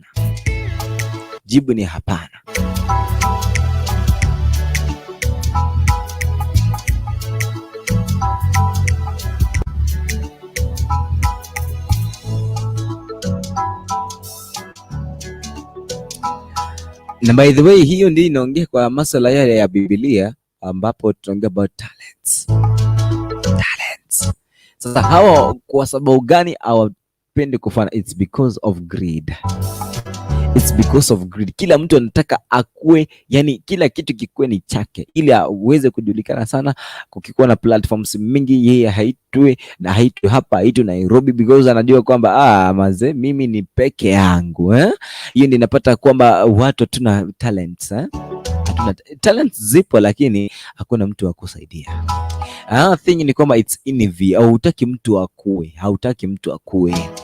Another thing ambayo inachangia kwamba kukui na kuinuka kwa talents ni kila kitu ambacho tunasema kwamba ni mara nyingi tunakiita kwamba masuala ya kwa nini?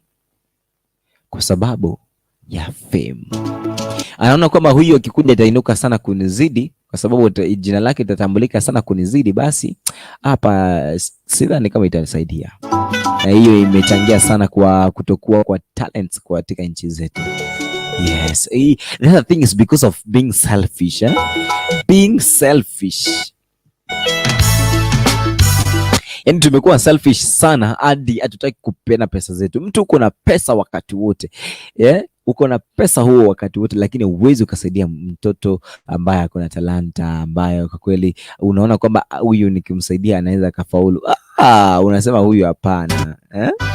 Being selfish ni kitu mbaya sana, kitu mbaya sana. Right. Yaani Bernard Onunga nimemuona pale tena katoroka, sijui kuna hani bana. Bernard Onunga, nataka uongee hapa alafu unatoroka bana. Thank you so much kwa wale ambao mnazidi kutufuatilia hapa kwenye Kisi Hot TV.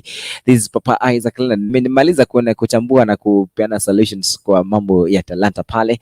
Hebu tuingie kwa masuala mengine pale kwenye Biblia. Siku ya leo tunaongelea kuhusu nini? Lakini zaidi ni kukukumbusha kwamba unaweza kuongea pamoja na mimi kwenye nambari ya simu ambayo iko hapo kwenye kibao chako hapo, unaona kwenye screen pale 0758253748. Ikiwa unataka kuingia kwa kikundi chetu cha Team Sifa pale, itakuwa ni vizuri tukiwa tunasonga. And by the way, I still want to remind you kwamba show yetu inakuwa kila siku ya Jumamosi na Jumapili kuanzia mwendo wa saa 11 asubuhi hadi mwendo wa saa 1 asubuhi, na hata zaidi ya saa 1 hiyo, kwa sababu inafuata na wakati ambapo tulianza late, tulianza mapema. Hiyo pia inachangia sana sisi kuongelea masuala hayo. Lakini kwa chamno nikwambie kwamba Mungu anakupenda sana wewe ambao unazidi kutufuatilia hapa, na Mungu anakupenda zaidi ya vile anavyopenda kitu chochote ulimwenguni. Na ndipo sasa akatuambia kwamba he made us in the likeness and the image of our God. Kabisa.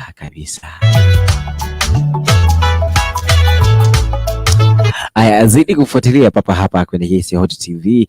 God bless you so much kwa wale wote ambao mnazidi kufuatilia, na tuende katika neno la leo na tuzidi kujua ni lipi hili ambalo Mwenyezi Mungu yu analikusudia katika siku hii ya leo, ikiwa leo ni siku ya Jumapili kama tulivyosema awali kwamba today ni siku ya Jumapili, siku ambayo ni bora, siku nzuri, siku ambayo iko na mambo mazuri kabisa.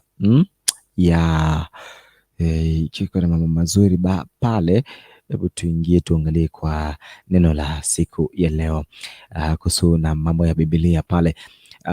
So hii ni kuhusiana na Ruth and Naomi. Ruth and Naomi inatoka katika kitabu cha wapi? Kitabu cha Ruth. Tuangalie tu story ya Ruth na Naomi.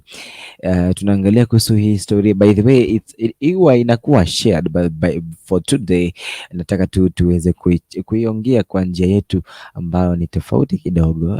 Itakuwa ni vizuri sana tukifuatilia pale. Haya, naona pale kuna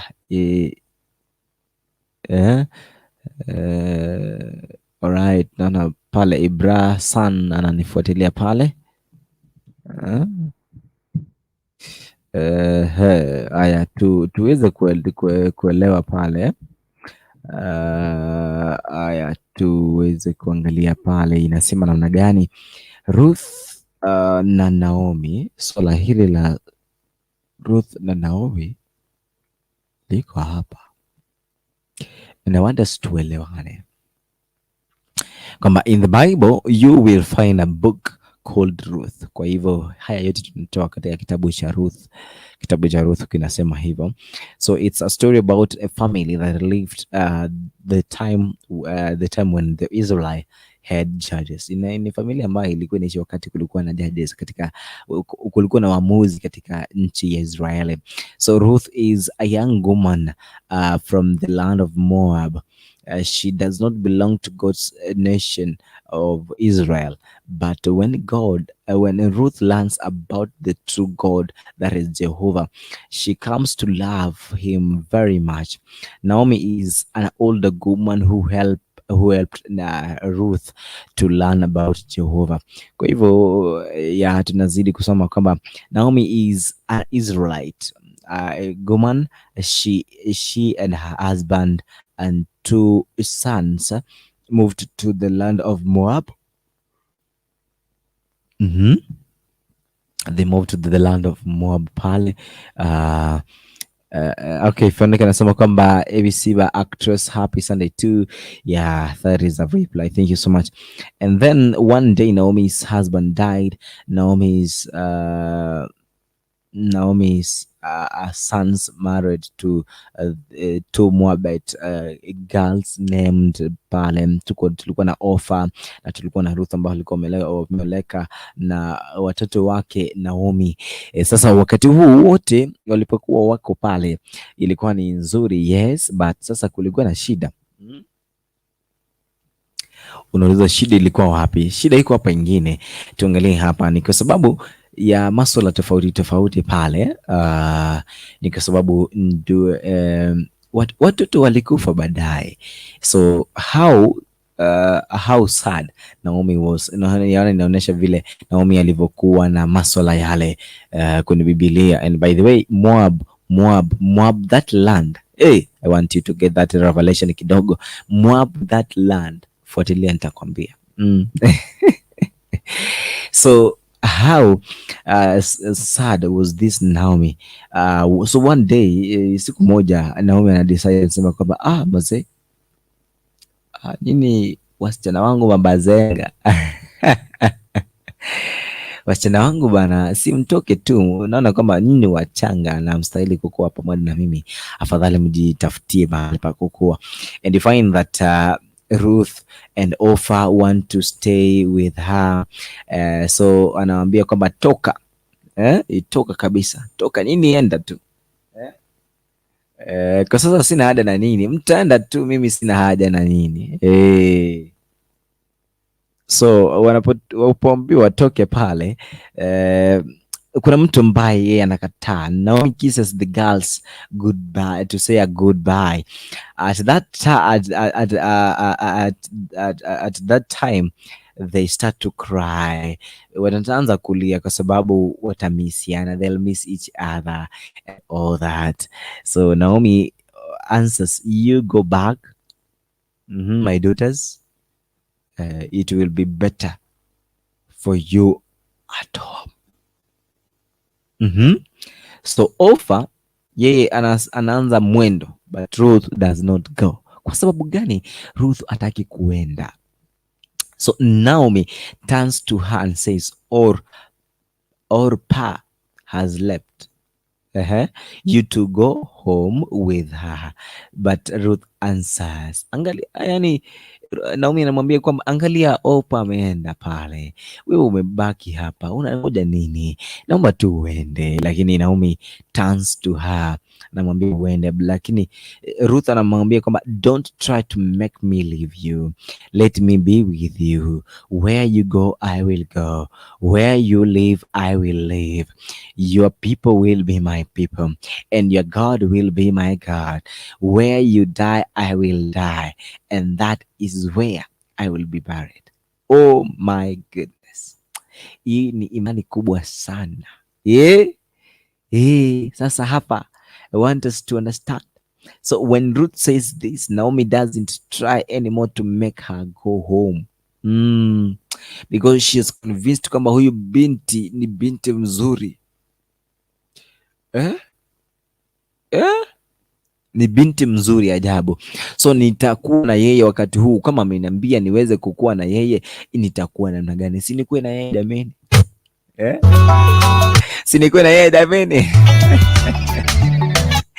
Thank you so much. Kia kama bwana wewe unaendelea kufuatilia pale, tunaendelea kuongea kuhusu historia ya Biblia Nakumbuka kwamba tumemaliza Judges pale na tumeingia katika kitabu cha Ruth pale, tukiongelea kuhusu masuala ya watu wengine pale kwenye kitabu hiki cha Ruth. Kitabu hiki cha Ruth kinaongelea kuhusu familia hiyo ya kina Ruth pale, kwa ambapo Ruth ndiye kielelezo hapa kwenye Biblia hii na Naomi pale, lakini mtu asio ambao tunaangalia hapa ni Ruth. Mambo mengine yametengenezwa, nyimbo mingi zimeundwa kwamba Naomi akavumilia, Naomi akafanya nini, lakini haswa kipenge hiki kinatufunza kuhusu masuala ya kuvumilia, lakini pia kinatufunza njia ya uaminifu na njia ya kumkubali Mwenyezi Mungu, na vile ukimkubali Mwenyezi Mungu mambo yanavyonyooka katika maisha yako. Alright, katika dakika 2 baada ya saa moja saa ya Afrika Mashariki. Karibu sana katika awamu hii ya mwisho, tukiwa tumebakia dakika 18 pale ili tuweze kutamatisha. Sijui kama wewe uko pale manyumbani, ikiwa kwamba unabarikiwa, just comment I'm blessed, na itakuwa ni nzuri sana tukiwa tunafuatilia katika kitabu hiki cha Ruth ama Ruth. Wakisi pale, unajua wakisia mchaaji wa nyuma umesema kusema Ruth. Oh yes, Ruth basi. The story is so nice. Fuandika nasema kwamba it's a touching, a very touching story. Thank you so much my sister. God bless you.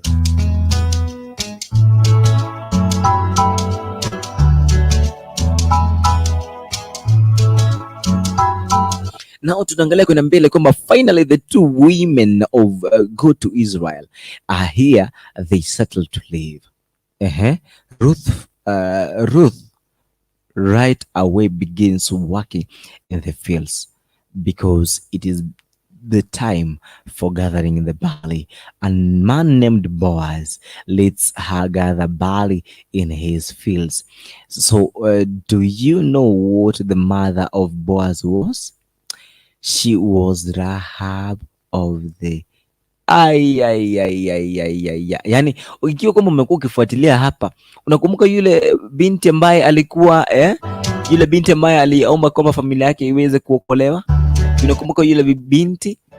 Yule binti ambaye alikuwa na Rahabu, ambaye alikuwa ni kahaba, mtu ambaye alikuwa anatamanika sana, lakini alipokubali wale wana wa Israeli ambao walikuwa wametoka kuspy ile nchi ya Jericho.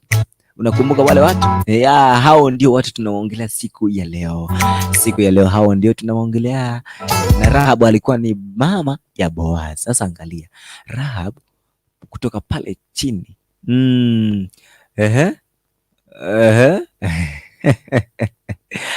Kutoka pale chini anainuka, anapanda, anapata mtoto ambaye anaitwa Boaz. Kwa hivyo alioleka, by the way. Jua Rahab alioleka, na by the way kizazi hiki cha Boaz, Ruth, Jesse, David, kutoka hapo tuko na Yesu. Alright, tunaongelea kwa friend ananiuliza, hey Leonard, kwani wewe ni Mkisii? Utaniua. Mimi ni Mkisii. Alright, vizuri. Haya. Fuandika, mimi ni Mkisii sana. Lakini tunasema tu mimi ni wa taifa, lakini kabila langu ni pale Kisii. Haya, vizuri. Tusonge pale chini. Nasema kwamba sasa Boaz na Fuandika uingie inbox because naona hapa unanisumbua sana. Haya. Haya, tuzidi pale. Hiyo ni by the way. Haya. So one day Boaz tells Ruth, I have heard all about you. I have heard all about you and how kind you have been to Naomi. I know how you left your father and mother and your own country, and how you came to live among a people you had never known before. May Jehovah be good to you. And Ruth answers, you are kind to me, sir. Kwa sababu unajua huyu binti alipoenda pale alikuwa anatafuta pale alikuwa anatafuta pale na anatafuta pale, unajua kuna vitu kama vile wajua mambo kama kitu kama kile tunaweza tukasema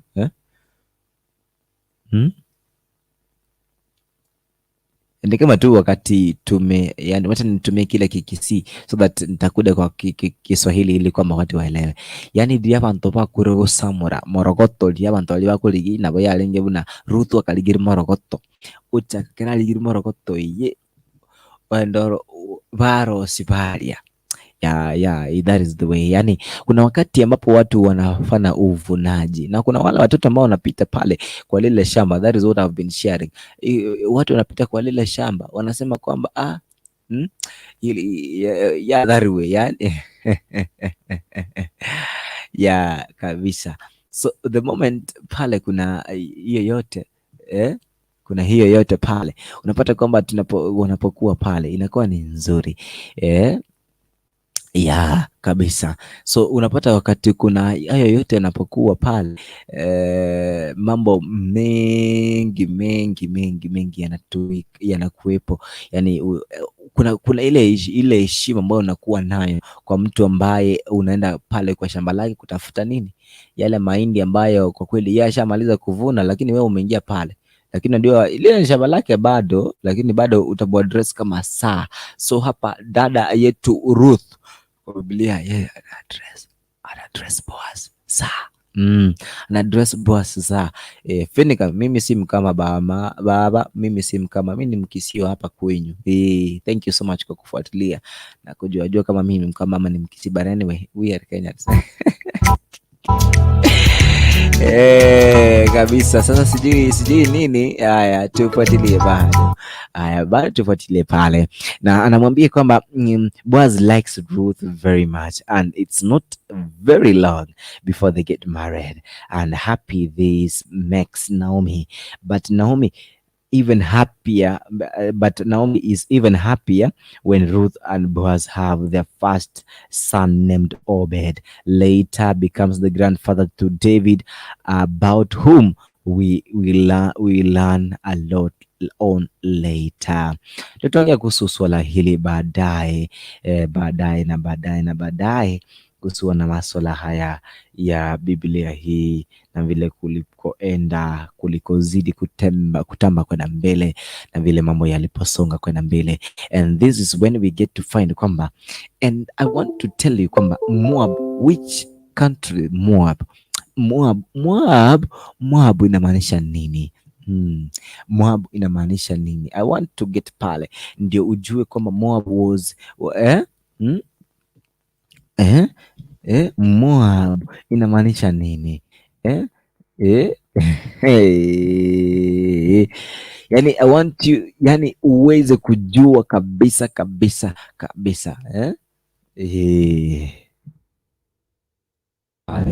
Na zidi kutuma SMS yako, wacha niendelee kuangalia watu wa WhatsApp pale.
Alright pale, zidi kufuatilia pale, wale ambao mnazidi kufuatilia, God bless you so much, na wale baada ambao mnaendelea kushika nare pale, thank you so much ambao mnaendelea kushika nare.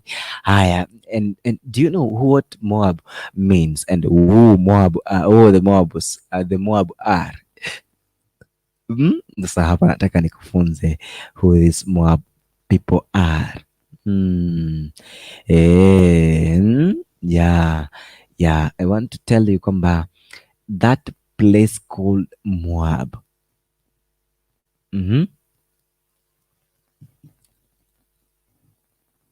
Moab is a cursed land, na ilitokeaje ikakuwa cursed land? By the way, tutajua hilo ikifika next week, kwa sababu tutakuwa tunaongelea masuala hayo tu usiku. Hivyo usiondoke siku hiyo ya Saturday next week, kwa sababu ni Saturday next week itakuwa ni tarehe 17, na pia kwa tarehe 12 mwezi huu itakuwa tarehe 10 na ngapi, 18, pia itakuwa ni siku ya Jumapili mwezi huu. Tutakuwa tunazidi kunoga na kuzungumza hayo hadharani papa hapa kwenye Kisi Hot TV. God bless you so much. Na thank you kwa wale wote ambao mmezidi mkifuatilia papa hapa, na wale ambao mmekuwa mkicomment pale, team comment, thank you so much.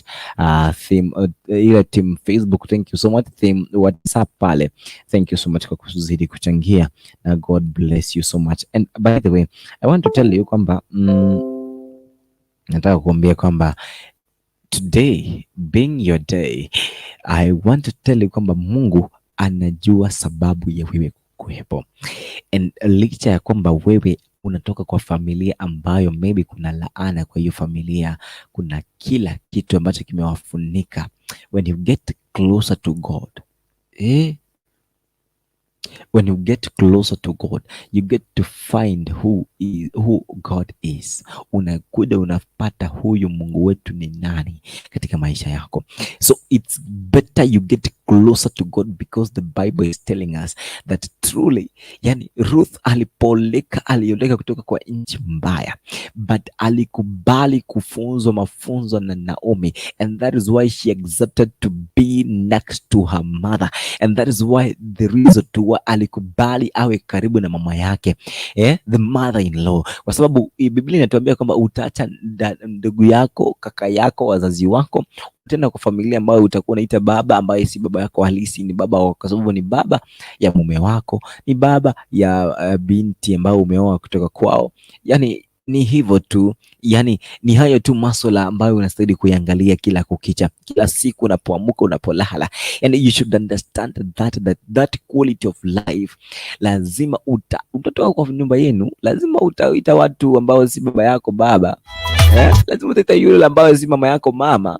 Itakuwa ni nzuri sana, lakini tukiendelea kusonga pale, so you find that wakati unaoleka, sometimes hii sasa it's for free. Wakati unaoleka, dada yangu, ndugu yangu, wakati unaoa, try to know the place ambao unaoa kutoka, na pia try to know the background ya hawa watu, because Moab was a cursed land, of course, but when this woman ambaye anaitwa Ruth anapoingia katika familia ya Naomi, anakuwa mnyenyekevu, anazidi kumjua Mungu, anazidi kumkubali Mwenyezi Mungu, anazidi kumuishia Mwenyezi Mungu. And that's why God it doesn't matter jumba ambayo unatoka siku ya leo, it doesn't matter which country you are right today, it doesn't matter which village you are today, but when you decide to work for the Lord, and when you decide to live for the Lord, you will get to rise and rise and rise and rise, because the Lord our Father anakuangalia kila unapoamuka.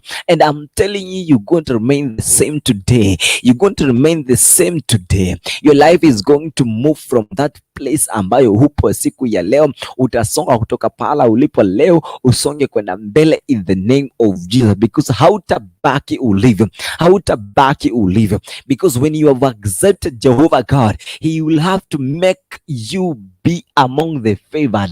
You will be among the favored. Siku ya leo hiyo, kama hujakuwa among those people, you feel like hujakuwa favored, siku ya leo I want to tell you kwamba you are favored, and the Lord your God, he has made you be among the favored, be among the favored ones.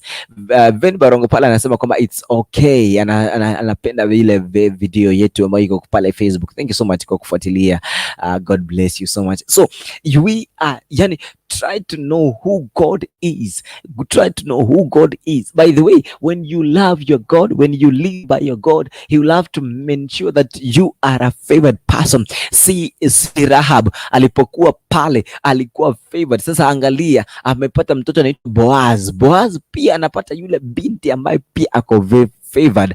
Hata pia in marriages zile ambazo tuko, because of that favor kwa familia zetu, you will end up marrying a person who is as well favored, because Ruth was favored and into the house of Ruth, of Naomi.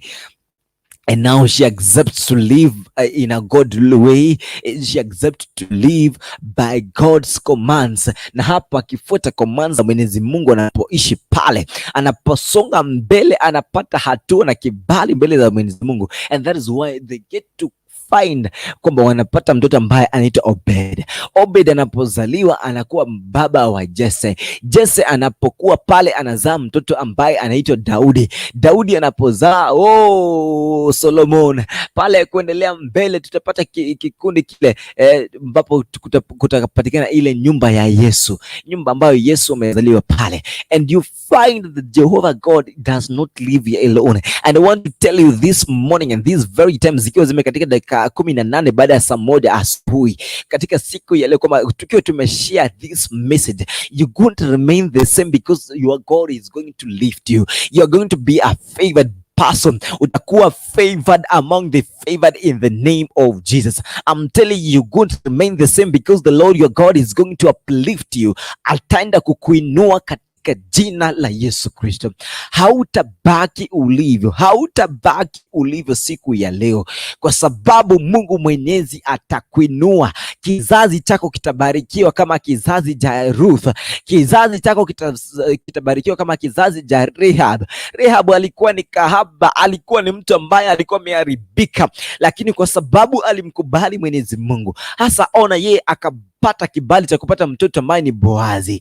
Boazi akapata yule bibi pia alikuwa favored sana kwa jina la Ruth. And you see what God does is what no man can do. And I tell you that no man can do what Jehovah God has done to your life. Na kwa kweli hakuna mtu ambaye atakayefanya kila jambo ambalo Mwenyezi Mungu atafanya juu ya maisha yako, because your God blesses you. Your God will have to heal you. Your God will have to uplift you. Kama ni magonjwa, kama ni shida, your God will have to uplift you in the name of Jesus. God bless you so much, and thank you so much for following right here on Kisi Hot TV. I want to thank you so much kwa wale wote ambao mnazidi kufuatilia. Mungu awabarikie sana na azidi kuwajenga katika neno hili. Mungu awasaidie sana sana sana sana, na mzidi kuinua jina la Mwenyezi Mungu. Asante sana.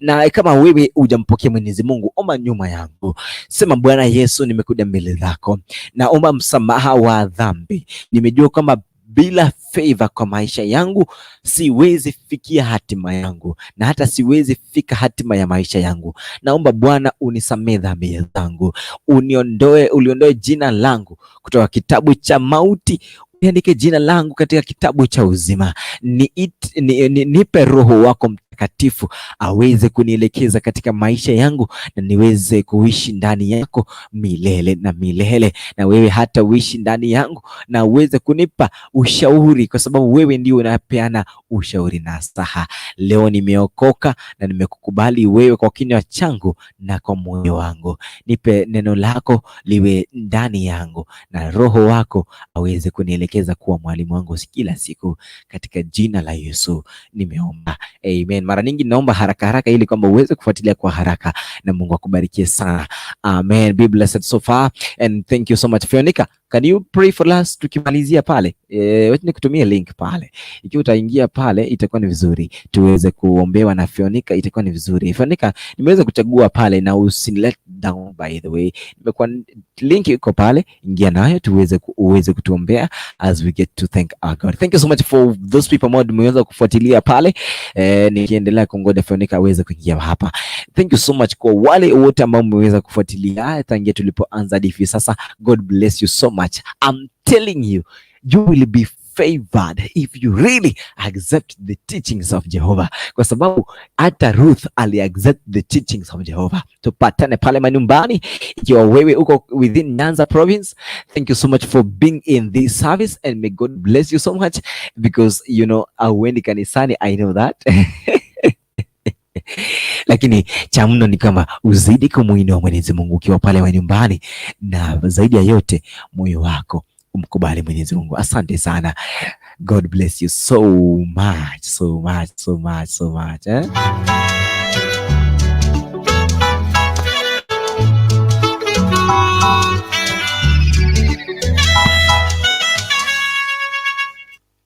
Na sijui nimalizie pale kwa sababu sijaona Feneka akiingia, ndio wakati pia unanikimbisha pale.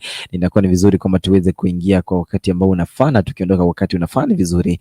Mungu akubariki sana wewe ambao umezidi kufuatilia hapa. Thank you so much my producer. Thank you so much kwa wale wote ambao umezidi kufuatilia. God bless you so much. Tupatane tena wiki kesho, wiki ijayo, na Mungu aweze kuwabariki sana. Let us pray. May the grace of our Lord Jesus Christ and the love of God and the fellowship of the Holy Spirit be with us now and forevermore. Amen and amen. God bless you so much and have a blessed Sunday and the long day ambayo iko hapa as you get to hustle pala nje. Mungu akubariki sana. Naomba tu usubscribe kwa channel yangu ya Papa Isaac Leonard, utaipata pale kama Papa Isaac Leonard. Naona Findika ameingia, hata kama ni late pale itakuwa ni vizuri. Findika.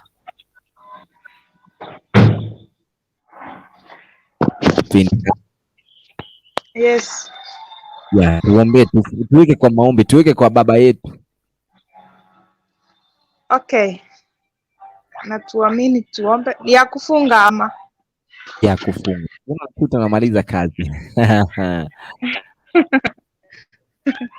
Okay, before tuombe, mimi nakupongeza kwa fasi nzuri yenye umefanya. Hakika ukiwa kwa imani na yote yatatendeka.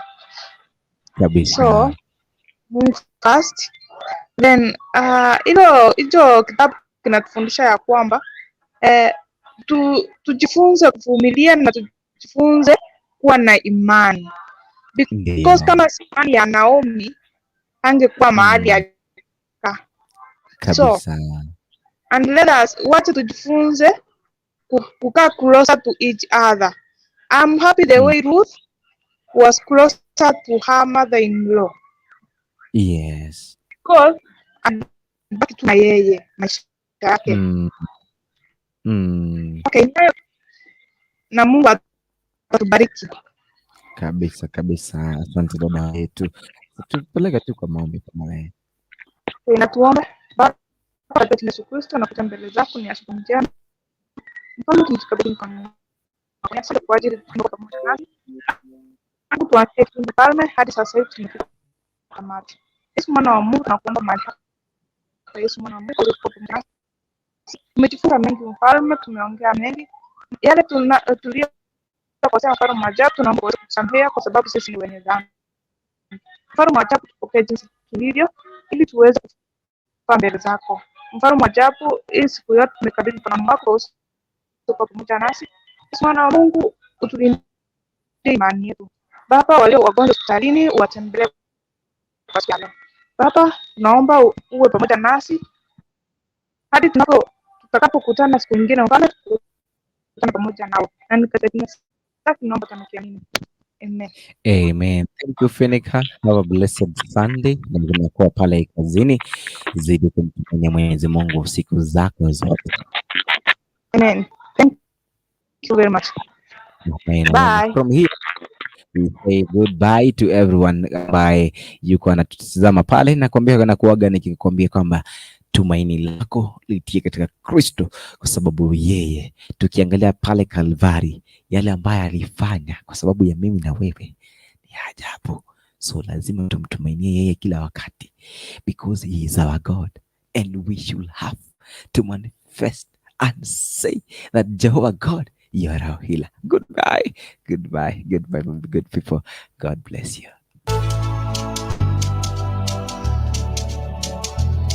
Shalom shalom, tupatane tena next Sunday saa 11 hadi saa 1 pia on Saturday saa 11 hadi saa 1. I'll tell you as from on Thursday kama kutakuwa kuna run ile ambayo itakuwa ni advert, kwa tutakuwa na yule singer ambaye niliwaambia kwamba huenda tutakuwa na utiso hapa next week on Saturday ama Sunday pale, so be prepared kwamba tutakuwa hapa. May God bless you. Goodbye. Call me Papa Isaac Leonard. Kitaka kuwasiliana na mimi pale, inbox iko pale, Veronica pia fanya hivyo, and we get to be blessed. Goodbye.